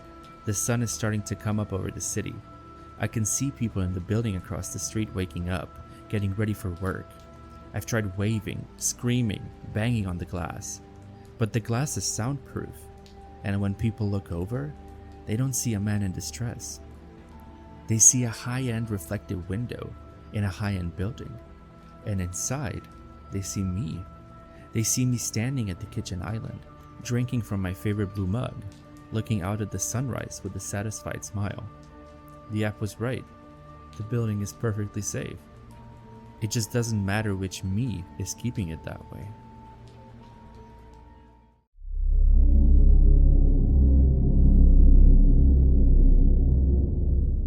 I've spent the last 10 years pulling ghosts out of machines. People think that when they hit delete or smash a circuit board with a hammer, the information is gone. It isn't. Data is like a stain on a carpet. You can scrub all you want, but if you have the right chemicals and enough patience, you can always see the shadow of what used to be there. My shop, Bit by Bit Forensics, is tucked away in a quiet corner of the city, sandwiched between a dry cleaner and a defunct bookstore. I don't have a neon sign. I don't need one. My clients find me through word of mouth, usually when they're desperate and the police are the last people they want to call. Nora Thorne walked into my shop on a rainy Tuesday. She looked like she'd belonged in a glass display case. Silk trench coat, perfect blonde hair pulled back in a tight knot, and a frantic energy that she was trying very hard to mask with a polite smile. "They told me you were the best, Julian," she said, her voice barely a whisper. She placed a small velvet pouch on my counter. "My husband, he's a bit clumsy. He dropped this. It contains our entire family history. 12 years of photos, videos, our children's first steps, everything." I opened the pouch. Inside was a high-end, military-grade external SSD. It hadn't just been dropped. The aluminum casing was warped, and there were clear impact marks that suggested it had been struck with something very heavy and blunt, repeatedly. "I'll see what I can do, Mrs. Thorne," I said, checking the serial number. "But I have to be honest, this looks like intentional damage. If the flash chips are cracked, The data might be irrecoverable, Please. she said, reaching across the counter to touch my hand. Her fingers were ice cold. Silas, he is devastated. He's an important man, and he doesn't handle loss very well. He's been so stressed lately with the merger. He'll pay whatever it takes. Just don't tell him I brought it here. He thinks it's a lost cause, and seeing it might set him off again. She handed me a check. The amount was 3 times my monthly rent. I didn't ask any more questions. I just nodded and watched her walk out to a waiting black sedan. I took the drive to my clean bench. Under the microscope, the damage was even weirder. The internal controller had been bypassed. Someone had tried to fry the board with a high voltage surge, probably a taser or a modified capacitor, before smashing it. This wasn't an accident, this was a digital execution. I spent the next 4 hours under the magnifying lamp. I had to desolder the NAND flash memory chips, the tiny black rectangles where the actual data lives, and move them to a donor board. My hands were steady, but my mind was racing. Nora seemed terrified of her husband's stress, yet she was willing to pay a fortune to recover what he had clearly tried to destroy. By 8 p.m., I had the donor board prepped. I connected it to my air-gapped recovery station and began the imaging process. 1%, 4%. At 12%, the software flagged an anomaly. The drive wasn't just a collection of JPEGs and home movies. The first partition was a honeypot, a decoy layer filled with thousands of generic stock photos of European vacations and birthday parties. It was meant to satisfy a casual observer. But buried beneath the decoy was an encrypted volume that shouldn't have been there if it was a family drive. It was protected by a 256-bit AES encryption layer. I'm not just a recovery guy, I'm a tinkerer. I ran a brute force script against the header, and to my surprise, it popped open in minutes. The password was a date. A wedding anniversary? No. It was the date that Silas Thorne's company, Thorne Aerodynamics, went public. I opened the first recovered file. It wasn't a photo of a child. It was a scanned PDF of a private ledger. I scrolled through the first few pages, my brow furrowing. The numbers were astronomical. It looked like a secondary set of books. Millions of dollars in research and development being funneled into an offshore account called the Icarus Fund. I clicked on the next folder, titled Eric, Correspondence. Eric was the CFO of Thorne Aerodynamics. I remembered his face from the news. He'd resigned 3 weeks ago to pursue personal interests and hadn't been seen since. The emails in the folder weren't about resignation, they were about blackmail. Silas, I can't keep the auditors away forever. The Icarus Fund is a hole we can't fill. If you don't authorize the transfer by Friday, I'm going to the board. The last email was sent the night Eric disappeared. The reply from Silas was a single sentence. Let's discuss this at the lake house. I've found a way to bridge the gap. I sat back, the blue light of the monitor reflecting off my glasses. I looked at the warped, smashed casing of the drive sitting on my bench. I wasn't looking at a family's memories. I was looking at the motive for a disappearance. And Nora Thorne hadn't brought me this drive to save her history. She had brought it to me because she knew exactly what her husband had done, and she wanted the one thing Silas thought he had destroyed. Then, the bell above my shop door chimed. I hadn't locked it. I looked at the security feed. It wasn't Nora. It was a man in a charcoal suit, tall and broad-shouldered, with a face I'd seen on the cover of Forbes. Silas Thorne was standing in my lobby, his eyes scanning the room with the cold precision of a predator. I didn't move. I didn't even breathe. I sat in the glow of the monitor, watching the security feed as Silas Thorne took a slow, deliberate step into the center of my lobby. He didn't look like a man whose stress was getting the better of him. He looked like a man who owned the air he was breathing. I quickly reached over and flipped the switch on my secondary monitor, the one displaying the Icarus Fund ledger. The screen went black, leaving only the primary display showing a progress bar and a generic folder of European vacation photos I'd pulled from the drive's decoy partition. "Can I help you?" I called out. my voice sounding steadier than I felt. I stood up and walked through the bead curtain that separated my lab from the front desk. Silas turned. Up close, he was even more imposing. He had the kind of expensive tan that suggested he spent his winters in places I couldn't even afford to Google. His eyes were the color of flint, and they didn't miss a single detail. The grease on my chin, the solder on my hands, and the nervous twitch in my left eyelid. Julian, I presume, He said. It wasn't a question. my wife mentioned she might stop by. She has a sentimental streak that often leads her to waste the time of professionals. He leaned against my counter, his presence taking up every inch of the small room. He looked at the velvet pouch sitting next to the cash register. She brought you the drive. He said. It was a flat statement. She did, I replied, leaning back against the doorframe to keep my distance. She's very concerned about her family photos. 10 years of memories is a lot to lose to a flight of stairs. Silas let out a short, dry chuckle. A flight of stairs? Is that what she told you? Nora always did have a flair for the dramatic. The truth is much more mundane. I threw it against a wall during a disagreement. High-stake business tends to bleed into one's personal life, wouldn't you agree? He reached out and tapped the velvet pouch with a manicured finger. Tell me, Julian, is it a lost cause? I'd hate for her to keep building up her hopes if the hardware is truly fried. It's in bad shape, I said, choosing my words with the care of a man walking through a minefield. The controller board was scorched. I've had to desolder the NAND chips and move them to a donor. I'm currently imaging the first partition. I gestured toward the lab.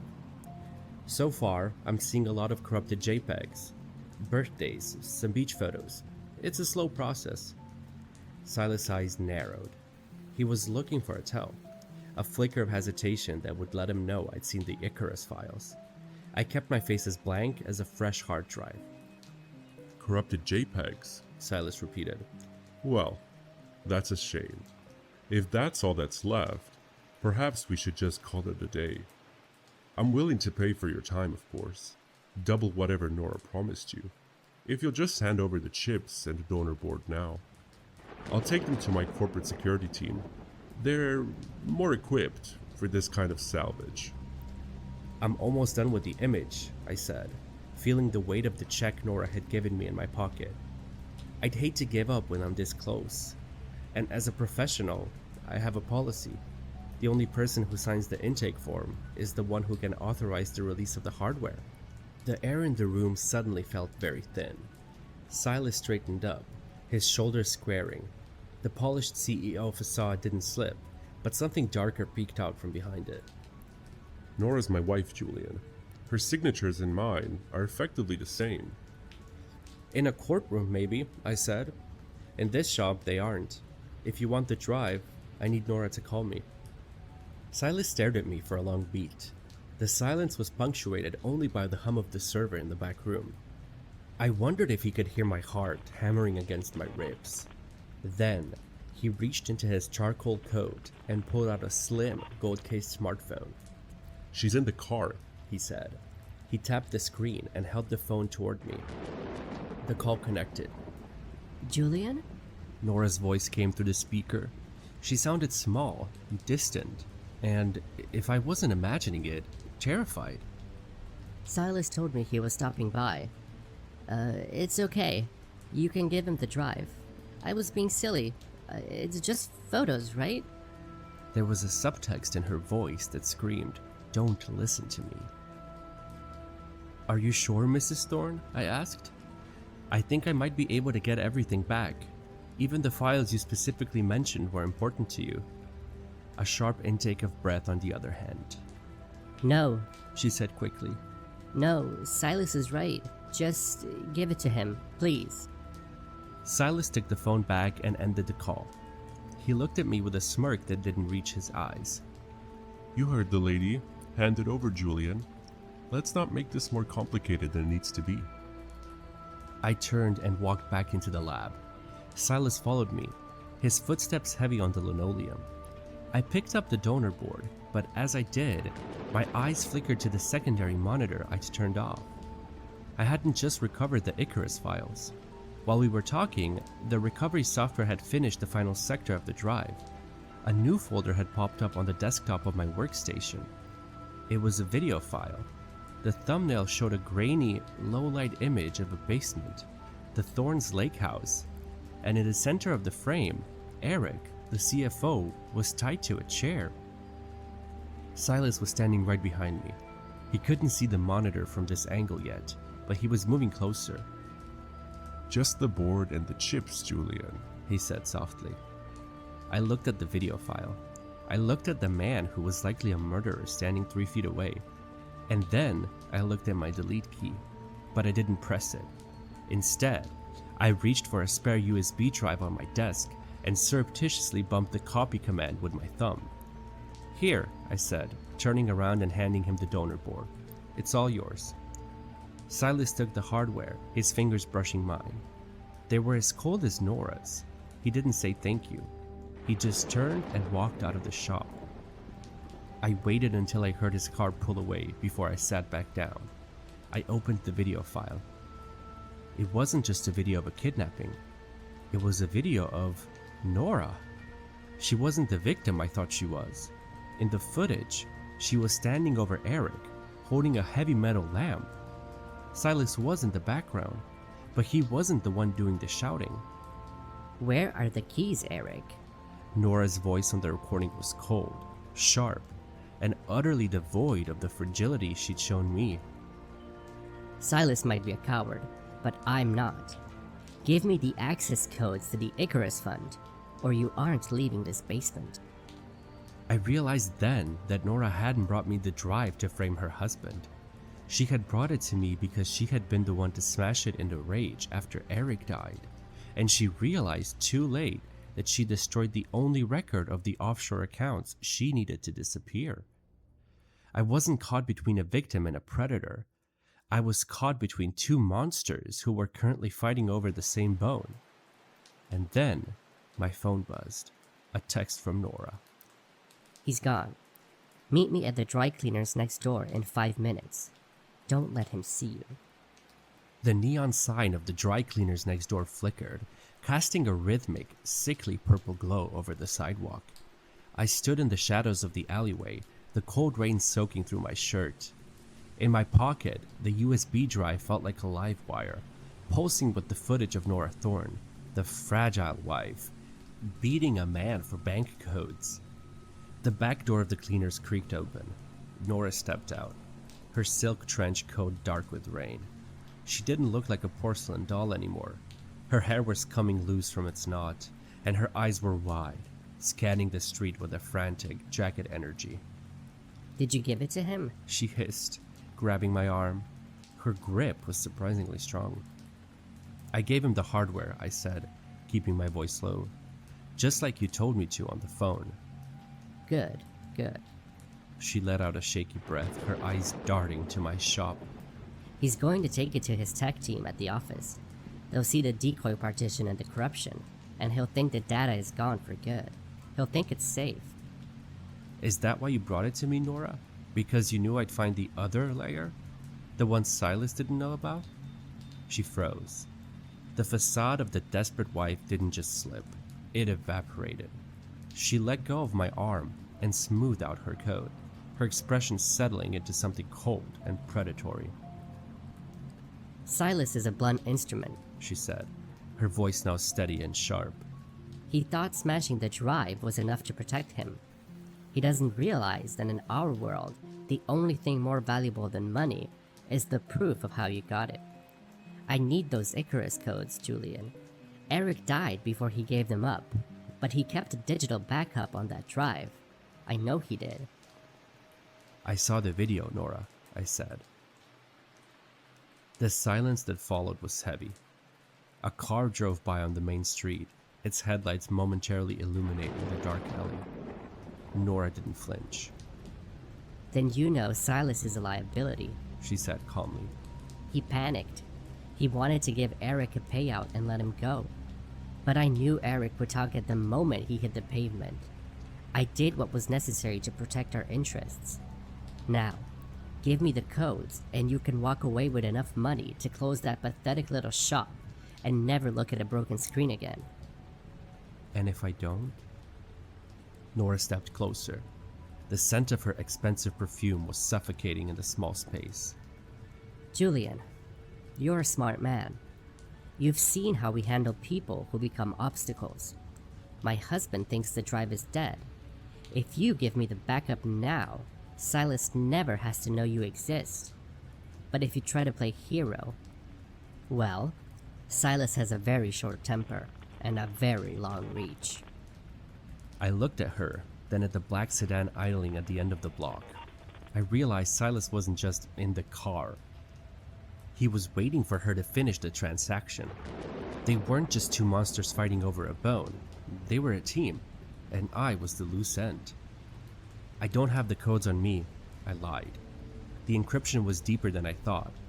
I was mid-transfer when Silas walked in, the data still sitting on my air-gapped server back in the lab. Nora's eyes narrowed. She was calculating, weighing the risk of letting me go back inside. Fine. We go back in. Together. You finish the transfer to a drive for me, and then we delete the server logs. Permanently. We walked back to bit-by-bit forensics. The air in the shop felt stale, charged with the ghost of the data I'd just uncovered.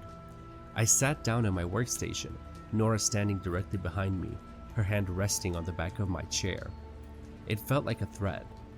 I pulled up the recovery software. The progress bar for the Icarus files was sitting at 100%. There, I said, pointing to the screen. That's the encrypted volume. But there's a problem. It's a dual key system. It needs a physical token to unlock the final layer. Eric must have had a USB dongle or a biometric key. He didn't have anything on him.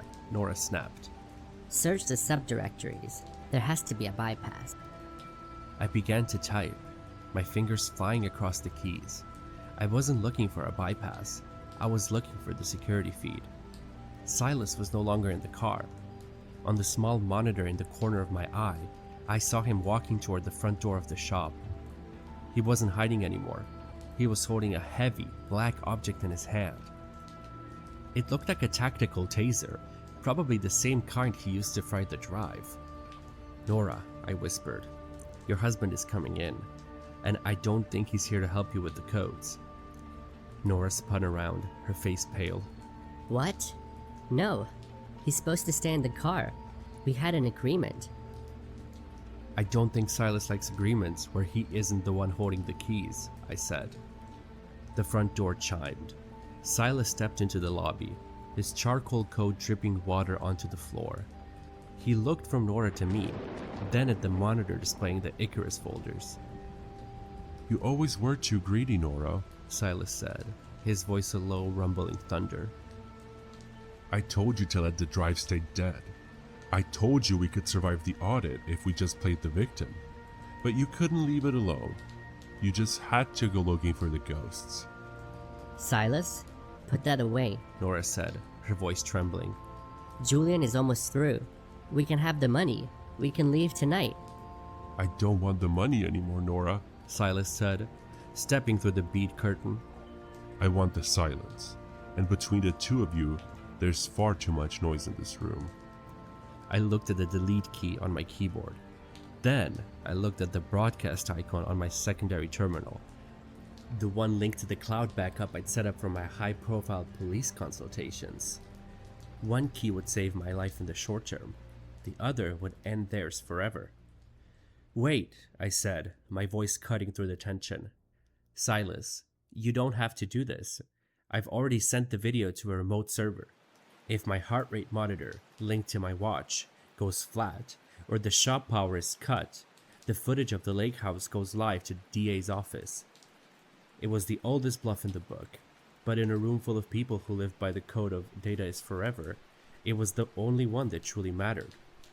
Silas paused, his eyes flicking to the smartwatch on my wrist. You're lying, Nora hissed. He's a small-time tech guy. He wouldn't have that kind of setup. Check the outgoing traffic on the router, Silas, I said, pointing to the blinking lights on the modem. Go ahead. Look at the packet stream. As Silas turned his head to look at the router, I didn't reach for a weapon. I reached for the power strip under my desk. I kicked it. The shop plunged into total darkness. The darkness in the shop was thick, smelling of ozone and old solder. I didn't wait for my eyes to adjust. I knew every inch of this floor, where the loose linoleum was, where the corner of the server rack protruded, and where I kept the heavy-duty fire extinguisher. I could hear Silas roaring in frustration, the crackle of the tactical taser blooming in the dark like a jagged blue spark. He was swinging blindly. Nora screamed, a sound of pure sharp panic that was cut short by the heavy bang of a body hitting my workbench. I rolled to the left, my hand finding the cold metal of the extinguisher.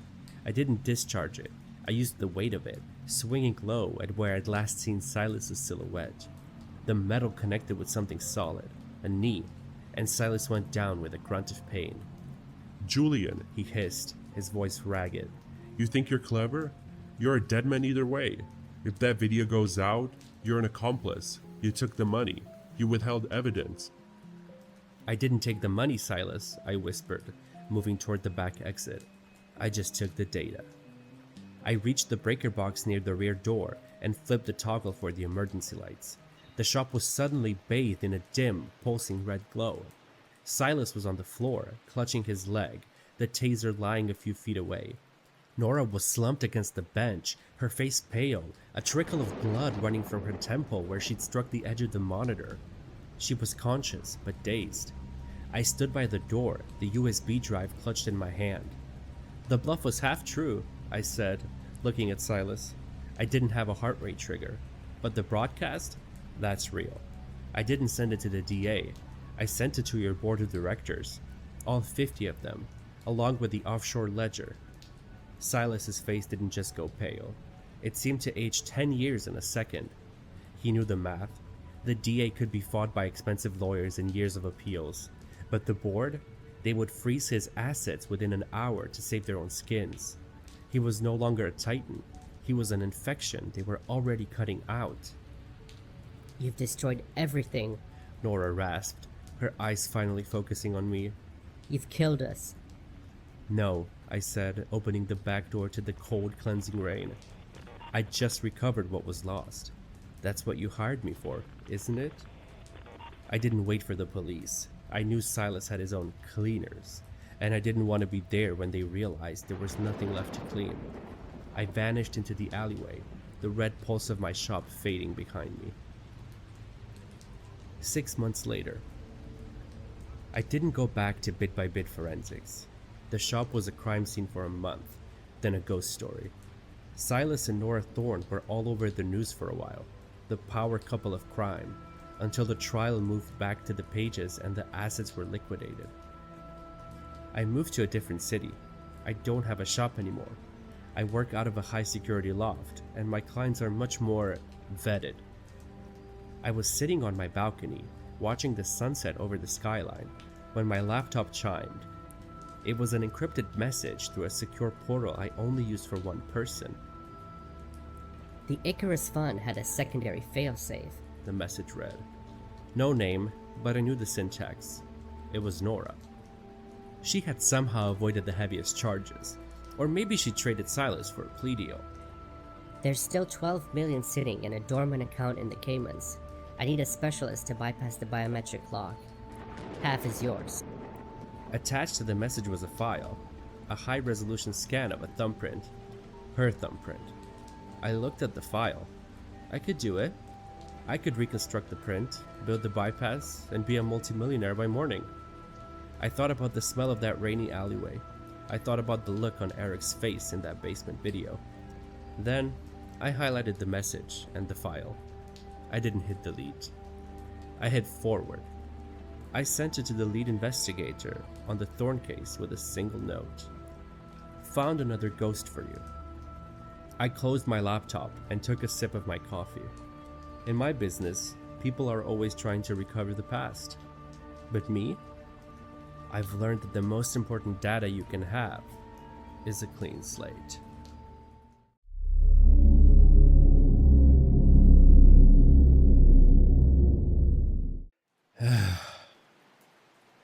The red light on my desk was finally dead. I exhaled a long, shaky breath, the kind that tastes like cold coffee and copper. It was 3:42 a.m.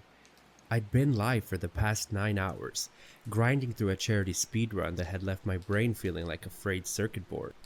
My eyes were scrubbed with sandpaper, and the blue light on my triple monitor setup was etched into my retina so deeply I could still see the UI when I blinked.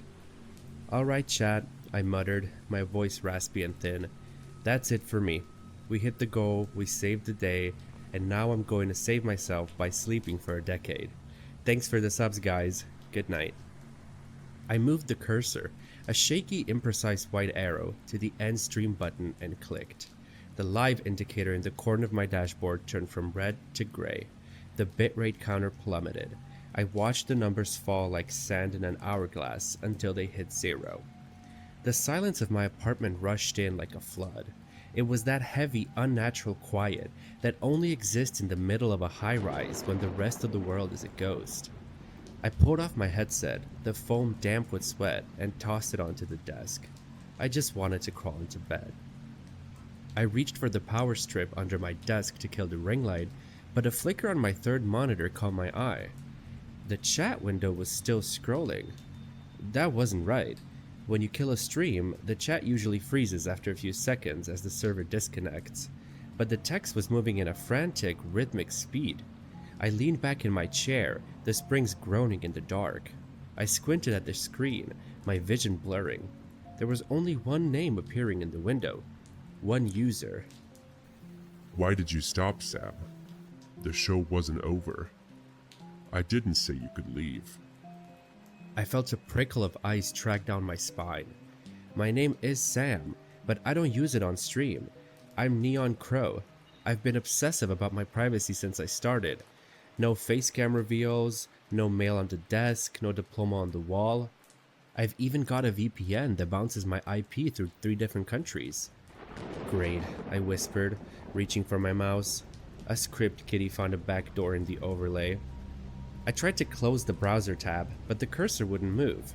It was stuck in the dead center of the screen, vibrating with a high-frequency jitter, as if it were struggling against an invisible hand. Then, my speakers crackled. A sharp digital Sam! a voice said. It wasn't a ghost voice. It was a voice coming through my own text-to-speech software, but it was deeper, distorted by a heavy vocoder. It sounded like it was being fed through a meat grinder. Sam, look at the camera. I looked at my webcam, perched atop the center monitor. The little blue active light was dark. It was just a glass eye, blind and useless. But then, my ring light, the one I hadn't turned off yet, suddenly flared to 100% brightness. I winced, blinded by the white glare. You have a very nice apartment, Sam. The voice said through the speakers. Unit 14B. The one with the smart locks and the Nest thermostat. The one I'm currently logged into. My heart did a slow, heavy roll in my chest. I grabbed the webcam and ripped the USB cable out the back of the PC with a desperate yank. I didn't care about the hardware, I just wanted it dead. The admin typed in the chat instantly. Ripping the cord won't help, Sam. I'm not in the camera. I'm in the house. Suddenly, my phone, sitting on a wireless charging pad, buzzed. I picked it up. A notification from my home security system.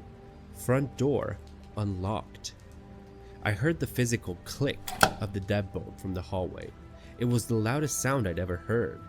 I scrambled out of my chair, my legs tangling in the mess of cables under the desk. I fell hard against the floor, my shoulder throbbing as I looked toward the front door. It remained closed, but the smart lock's light was glowing green. "Who are you?" I screamed at the empty room. "What do you want?" I want a better ending. The admin said through the speakers. 9 hours of speedrunning and you didn't even find the secret level. I've decided to help you find it. It's a horror survival map. Very immersive. The lights in the kitchen snapped on, then the bedroom, then the bathroom. My apartment was pulsing like a strobe light, the smart bulbs flashing in a chaotic, jagged rhythm. The thermostat on the wall began to click. I looked at the digital display as I ran past it. 35 degrees Celsius, 37 degrees Celsius, 38 degrees Celsius. He was turning the apartment into an oven. I ran for the front door, my hand grabbing the lever. I pulled. It didn't budge. I fumbled with the manual deadbolt, twisting it to the locked position and back again, but the motor inside the door was fighting me, clicking back into the open position every time I moved it. Yet, the door itself felt like it was welded shut. The magnetic seals are a nice feature, aren't they? The admin laughed. The sound was a rhythmic, digital hacking. Industrial grade. In case of a fire, they default to locked to prevent backdraft, or in your case, to prevent an early exit. I backed away from the door, my chest heaving. The heat was already rising, the air growing thick and humid. I ran back to the PC, the only window to the person doing this to me. The chat window was filled with lines of code, my personal data. It was my social security number, my bank account balance, my mother's maiden name, my high school transcripts, everything I was, stripped down into text files. You think you're so private, Sam, but you're just a series of poorly guarded ports. You left your guest Wi-Fi password as your dog's name. Honestly, it was insulting how easy it was to get access. It's not about the money, the admin said, the voice now coming from my phone, my PC, and my smart fridge in a terrifying surround sound chorus. It's about the content. You have 22,000 followers, Sam. They're all wondering why the stream is still live, but the screen is black. They want to see you. They want to see what happens when Neon Crow stops flying. On my center monitor, a new window popped up. It was a live stream dashboard, but it wasn't mine. It was a private broadcast. The video showed me. I was hunched over the desk, illuminated by the flickering lights of the apartment. But the camera angle wasn't from the webcam I'd unplugged. It was from the smoke detector on the ceiling. It was from the lens of my microwave. It was from the tiny camera in the frame of my smart TV. He had eyes everywhere. Now, the admin said, and I heard the sound of a heavy bass drop, my own intro music, blasted at a volume that made the windows vibrate. The show is back on, and for the final act, we're going to see how long it takes for a smart home to become a furnace. I looked at the kitchen. The oven was preheating. The stovetop burners were glowing red. The induction coils burning. My phone buzzed one last time. Check your DMs, Sam. I sent you a riddle. If you solve it, I'll unlock one door. If you don't, well, I've always wondered if neon burns green. I looked at the screen. My reflection ghosted over the code of my own life. I wasn't a streamer anymore. I was a puppet, and the puppeteer was just getting started. The heat was no longer a suggestion. It was a physical weight, pressing against my lungs like a hot, damp wool blanket. I wiped the sweat from my eyes with the back of a trembling hand, my skin slick and stinging. The air in the living room was beginning to shimmer, the scent of baking dust and scorched electronics rising from the vents. I looked at my phone. The screen was almost too hot to touch. I tapped the DM notification, my thumb slipping on the glass. I live where the light dies. I hold the keys to the kingdom you built, but never owned. Break me, and you're free. Keep me, and you burn. 5 minutes until the sprinkler system, which I've conveniently filled with an accelerant, activates. Clock's ticking, Sam. You're lying, I croaked, my voice a dry rattle. The sprinklers are tied to a separate hardline. You can't reach them. Oh, Sam. The admin's voice sighed through the kitchen speakers, the sound modulated and mocking. You bought the Smart Shield 5000 fire suppression system last July. You wanted the insurance discount, remember? And it's networked, it's efficient, and right now, it's under my command. I've overridden the entire water pump and diverted the cleaning fluid from the building's maintenance tanks. It's 70% isopropyl alcohol. It'll be a beautiful blue flame. Very aesthetic for the stream. I looked at the ceiling. The small white plastic heads of the sprinklers looked like tiny unblinking eyes. If he was telling the truth, I wasn't in an oven anymore. I was in a bomb. I focused on the riddle. I live where the light dies. I looked at my setup. The triple monitors were glowing with that blinding clinical white. The ring light was a halo of fire. The lights in the apartment were still strobing, a chaotic dance of neon and shadows. Where does the light die? I turned back to the kitchen. The oven light was on. The microwave was glowing. The fridge door was open, its internal LED humming. Where the light dies, I whispered. I ran to the circuit breaker panel in the hallway closet. It was the only place in the apartment that stayed dark. I ripped the door open, my nails catching on the metal. I expected to see the standard rows of gray switches. Instead, I saw a black box taped to the main bus bar. It was the size of a deck of cards, blinking with a steady, rhythmic violet light. A series of jumper wires had been spliced directly into the apartment's smart hub controller.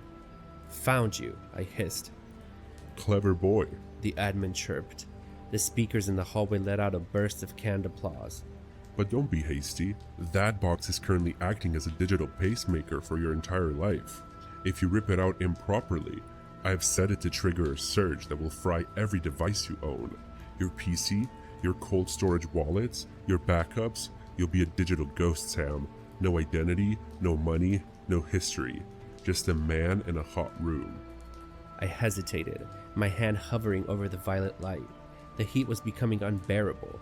I could hear a soft hissing sound from the ceiling, the sound of the lines priming. "Why are you doing this?" I asked, leaning my forehead against the cool metal of the breaker box. "What did I ever do to you?" "You existed," the admin said, the voice suddenly dropping the vocoder. It was a flat human voice now, young, bored, and chillingly indifferent. "I've watched you for a year, Sam. I watched you get famous for playing games while I lived in a cubicle. You're not special, you're just lucky, and luck is a bug in the system that I like to patch." I looked at the black box, the kingdom you built but never owned. He was right. I'd spent thousands of dollars making my life seamless, and all I'd done was make a more comfortable cage for a predator to lock me in. But I wasn't just Neon Crow. Before I was a streamer, I was a kid who built my own rigs from scrap parts. I knew the difference between a software lock and a physical reality. The admin was talking through the speakers, mocking my indecision, but I noticed something. A lag. A tiny microscopic stutter in the audio every time the smart fridge compressor kicked in. He wasn't in some distant country. He wasn't even across the city. The latency was too low for a VPN bounce. To control this many local devices with this much precision, he had to be on the local mesh network. He was in the building. I didn't rip out the black box. Instead, I grabbed the heavy rubber-handled wire cutters from my toolbox on the floor of the closet. "Sam, what are you doing?" The admin's voice sharpened. "I'm seeing a drop in the sensor telemetry. Stay away from the jumpers." I didn't answer. I looked at the main power trunk, the thick insulated cable that fed the entire apartment. It didn't go through the black box. It went through the building's manual shutoff. "If I can't have root access," I muttered, "nobody can." I didn't cut the jumpers. I didn't touch the box. I slammed the wire cutters into the gap behind the main breaker switch and wrenched it downward with every ounce of weight that I had. The spark was massive, a blue-white arc that threw me backward against the opposite wall. Everything went black. Not the smart black of a dimmed light, the absolute suffocating darkness of a total power failure. The roaring fans of the PC died. The speakers went silent. The strobe lights vanished. The only sound was the heavy, rhythmic thud of my own heart and the distant, fading hiss of the sprinkler lines losing pressure. I lay on the floor, gasping for air that was finally beginning to cool. My eyes adjusted slowly. The hallway was pitch black, but a thin sliver of light was visible under the front door, the emergency lights in the building's corridor. I crawled toward the door. I reached up and grabbed the manual deadbolt. Without the magnetic lock holding it shut, the lever turned with a satisfying mechanical clunk. I pushed the door open and tumbled into the hallway. The cool, conditioned air of the building felt like a miracle against my skin. I stood up, leaning against the wall, my legs shaking. I looked toward the elevators. A man was standing there. He was wearing a gray maintenance uniform, carrying a laptop bag. He was staring at his phone, his face illuminated by the blue light of the screen. He looked up at me, his eyes thick behind glasses. He didn't look like a monster. He looked like a guy who worked in IT. He looked at my open door, the scorched breaker box visible in the dark apartment, and then he looked back at me. "Sam," he whispered. He didn't have a vocoder now. It was the flat, bored voice from the speakers. He turned and bolted for the stairs. "Hey!" I screamed, but my voice was a broken rasp. I tried to give chase, but my knees buckled. I slumped to the floor, watching the stairwell door swing shut behind him. I sat there for a long time, listening to the silence of the hallway. 10 minutes later, the building's security team found me. They called the police. They called the fire department. They found the black box in my breaker, and they found the admin's laptop in the trash chute 3 floors down. He'd wiped it, but he'd been in a hurry. They found a MAC address tied to a unit 2 floors above mine. The apartment had been rented under a fake name, paid for in Bitcoin. When they breached the unit, it was empty. Just a folding chair, a high-gain antenna pointed at the floor, and a single printed photo of me taped to the wall. I never went back to 14B. I didn't even go back for my gear. I live in a small house in the suburbs now. It's an old place, built in the 70s. There are no smart locks, no voice-activated lights, no sync or aura or admin. I have a physical key that I keep on a brass ring, and I turn my lights on with a plastic switch that makes a loud, comforting click. I still stream, occasionally, but I don't use the same account. I still don't use a face cam. And I never ever end the stream without checking everything twice. Sometimes though, when I'm sitting in the dark, I'll see notification on my old unlinked phone. A guest request from a user with no name and no profile picture. I don't open those. I just reach for the power cord and pull. Because I've learned that the only way to keep a predator out of your kingdom is to make sure you're the only one who holds the keys.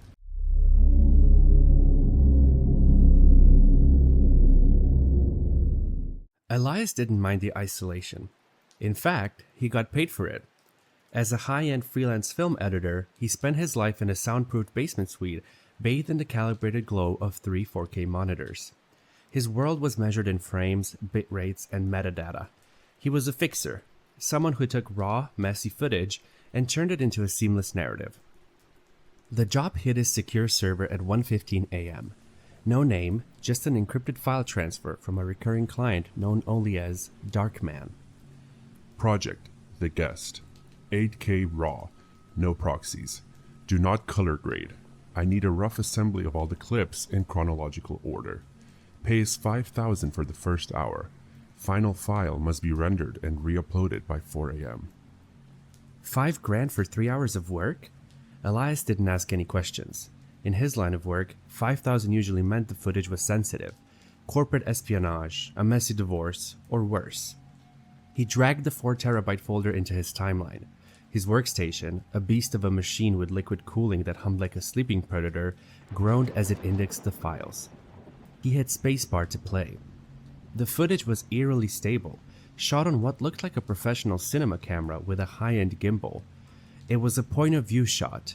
The camera was moving through a street Elias recognized. 5th and Main. Great, Elias muttered, scrubbing through the timeline with his jog dial. Local indie project, probably another found footage horror flick.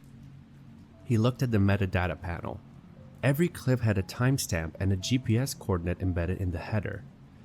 Timestamp, February 22nd, 11:45 p.m.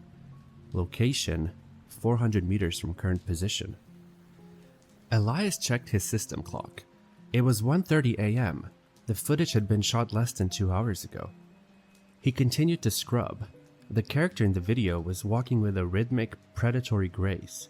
They weren't running, they were navigating. The camera turned into an alley, the one behind the old textile mill. Elias felt a cold prickle on his neck. His apartment building's back entrance was in that alley. Coincidence, he whispered. It's a popular spot for student films. But as he moved the playhead forward, the story became impossible to ignore. In the footage, the camera reached the back door of his building. It stopped. A hand entered the frame, wearing a blue surgical latex glove. The hand didn't fumble for keys. It pulled a small black magnetic strip from a pocket and pressed it against the door's card reader, and the reader blinked green. Elias stopped the playback. He zoomed in on the viewer window, 400% scale. The reflection in the card's reader's plastic casing was distorted, but he could see the silhouette of the person holding the camera. They were wearing a gray maintenance uniform. He looked at the smart home dashboard on his tablet. The log for the back door showed a maintenance override at 11:55 p.m. "It's a prank," Elias said, his voice sounding thin in the soundproofed room. "Someone from the Discord server must have found out where I live." He grabbed the mouse and dragged the playhead further down the timeline. The camera was in the stairwell now. It didn't go to the lobby. It went down to the basement. The footage showed the long, dimly lit hallway Elias walked every morning. It passed the laundry room. It passed Unit B4, Elias's door. In the video, the gloved hand reached out and touched the handle. It didn't turn. Instead, the person holding the camera stood there for a full minute, just filming the door. Elias's heart was hammering so hard it felt like it was trying to escape his ribs. He checked the file list. There were 20 more clips. He clicked the most recent one. The frame opened on a dark room. Slowly, the camera adjusted to the low light. It was a bedroom. His bedroom. The footage showed a close-up of Elias's face, fast asleep, illuminated only by the blue standby light of the TV. The timestamp on the clip, 1:10 a.m., 20 minutes ago. The intruder had been in his room while he was in the next room over, waiting for the file to finish downloading. Suddenly, his editing software began to act on its own. The cursor moved across the screen with a jagged robotic precision. It dragged a new file into the timeline, one that hadn't been there a second ago. Final export.mov. The cursor hit play. The footage was a POV shot from the corner of the room Elias was currently sitting in. He could see the back of his own head. He could see his 3 monitors. He could see himself staring at the screen, his hand frozen on the jog dial. In the video, a shadow moved in the darkness behind Elias's chair. A figure in a gray uniform stepped out from behind the acoustic foam panels. In the real world, Elias heard the faint, metallic snick of a knife being unsheathed. He didn't turn around. He looked at the monitor. In the video, the figure was now standing directly behind him, the blade held inches from his throat. A message box popped up on the center of his workspace, obscuring the footage. Darkman. Don't drop any frames, Elias. We're about to render the final cut. The blade was a cold, microscopic reality against the side of Elias's neck. He didn't move. He didn't even breathe. In the sharp blue light of his monitors, he could see the intruder's reflection, a silhouette in gray, a face obscured by a professional-grade respirator mask. The bitrate is perfect, isn't it? The man whispered. The voice was filtered through the mask, sounding hollow and metallic. 8K resolution. You can see the individual pores on your skin. You can see your pulse jumping out in your neck. It's the highest quality footage you've ever worked with. Elias stared at his monitors. On the screen, the POV footage showed the back of his own head. He was watching his own life in a 2-second delay. "What do you want?" Elias's voice was a jagged rasp. I want a professional finish, The man said. He reached over Elias's shoulder with his free hand, the one with the latex glove. He didn't grab the knife. He grabbed the jog dial on the desk. You're the best in the business, Elias. People pay you to make the truth disappear. You edit out the drunk drivers. You scrub the blood off the security feeds. You resequence the timeline so the bad guys look like they were never there. The man twisted the dial. On the screen, the footage began to scrub backward. 3 months ago, The man hissed. the construction site accident, the crane collapse. You were paid to clean up the drone footage before it hit the insurance investigators. You cut out the frayed cable. You edited the timestamp so it looked like the inspection happened an hour before the snap, not 3 days. I just followed the client's notes, Elias whispered. My brother was under that crane, Elias. Because of your clean edit, the company walked away with a slap on the wrist. No negligence, no payout for his kids, just dead air. The man pushed the jog dial down, setting an end point on the timeline. Tonight, you're going to do one last job, The man said. I've uploaded a library of assets to your drive. Security footage from this building, audio clips of your own voice from your saved phone calls, and the POV footage I've been shooting all night. You are going to edit a video of your own suicide. Elias felt the room tilt. I won't do it. The blade pressed harder. A thin, hot sting of red began to crawl down Elias's collar. You will, and it will be your best work. It will be seamless. By the time the police find you, the metadata will show you've been depressed for months. The footage will show you sitting at this desk, writing the note, and then, well, we'll get to the ending. If it isn't perfect, I'll just kill you slowly. If it is perfect, I'll make it quick. Editor's choice. Elias's hands hovered over the keyboard. His mind was a frantic mess of shortcuts and commands. He looked at the source monitor. The man was right. He had provided everything. A folder full of B-roll of Elias looking tired, shots of his medicine cabinet, a forged suicide note in his own handwriting. Start the assembly, The man commanded. Elias began to work. His fingers moved with a muscle memory that felt like a betrayal. He dragged clips onto the timeline. He trimmed the edges. He adjusted the audio levels. But as he worked, his editor brain began to take over. He wasn't just a victim, he was a technician. And a technician knows the hardware better than the user. He noticed something on his third monitor, the network activity monitor. The file Darkman had sent was still bleeding. A constant stream of data was being uploaded out of his computer to a remote server. The man wasn't just recording this, he was broadcasting a private, encrypted review link to someone else. Elias looked at the metadata tab of the raw footage. Camera ID, internal clock offset, Wi-Fi SSID.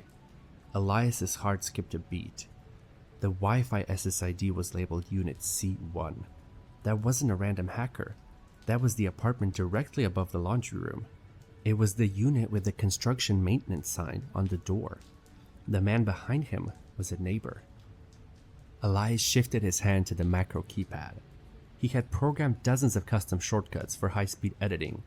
One of them, a button labeled Crash, was designed to force quit every application and purge the RAM in case of a leak. But Elias had modified it. In his rig, that button triggered a high-voltage degauss cycle on his internal drives to wipe sensitive client data in seconds. You're falling behind the beat, The man growled, leaning in closer. Elias could smell the chemical scent of the respirator. The transition at the 3-minute mark is sloppy. Fix it. I need to adjust the buffer size, Elias whispered. The 8K footage is lagging the system. If the playback stutters, I can't see the frame cuts. Do it. Fast. Elias didn't go to the settings menu. He reached for the jog dial and the macro keypad simultaneously. I'm just going to sync the audio, Elias said.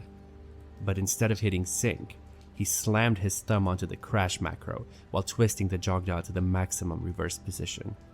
The effect was instantaneous. The liquid cooling system in the PC gave a violent, high-pitched whine. The monitors didn't just turn off, they imploded with a flash of white static as the degaussing coil triggered a massive electromagnetic surge. The sound was like a gunshot in the small room. The sudden, absolute darkness and the smell of ozone caught the intruder off guard. He flinched, the knife slipping just enough. Elias didn't wait. He didn't turn to fight. He knew his apartment in the dark better than anyone. He dove sideways, rolling off the ergonomic chair and under the heavy, steel-framed desk. You little rat. The man screamed, the professional dark man persona vanishing into raw, jagged rage. Elias reached up and grabbed the heavy, uninterruptible power supply UPS unit sitting on the floor. It was a 20-pound lead-acid battery. He swung it with every ounce of terror-fueled strength he had, aiming for the spot where the man had been standing. The heavy box connected with a sickening thud against his shin. A bone snapped. The man howled, falling hard against the desk. The knife clattered to the floor, sliding into the darkness. Elias scrambled for the door. He didn't go for the hallway. He knew the intruder would have locked it. He went for the service hatch behind his acoustic panels, a small crawl space that led to the building's main pipe run. He ripped the foam away and tumbled into the dust and spiderwebs, pulling the panel shut behind him just as the intruder's heavy boots thudded against the wood. Elias crawled through the dark, the sound of his own sobbing breath echoing in the pipes. He reached the main utility room and burst out, screaming for help. The police found the intruder 2 hours later. He was sitting in Elias's darkened office, his legs shattered, staring at the dead monitors. He didn't resist. He just kept repeating, The render was almost done. It was going to be perfect. They found a Unit C1 connection. The man was a former forensic video analyst who had lost his job and his mind after the death of his brother. He had spent months watching Elias through the mesh network, planning the final cut. Elias never fixed another video. He sold his rig, he sold his monitors. He moved to a cabin in the woods where the only pixels are the leaves on the trees. He works as a carpenter now. He likes the feel of wood. If you mess up a cut in the real world, you can't just undo it. You have to live with the scar. But sometimes, when the sun sets and the shadows stretch long across his workshop floor, Elias finds himself staring at the wall. He thinks about the 4 terabytes of data that was uploaded that night. He thinks about the review link the Darkman sent out. Because even though the intruder is in a cell, the Darkman account is still active. Last week, Elias received a package. No return address. Inside was a single high-speed USB drive. On it was a label written in blue ink. Re-render needed. The ending was wrong. Elias didn't plug it in. He took it to the anvil, grabbed his hammer, and hit it until it was nothing but dust. He knows better than anyone. Some stories are better left on the cutting room floor.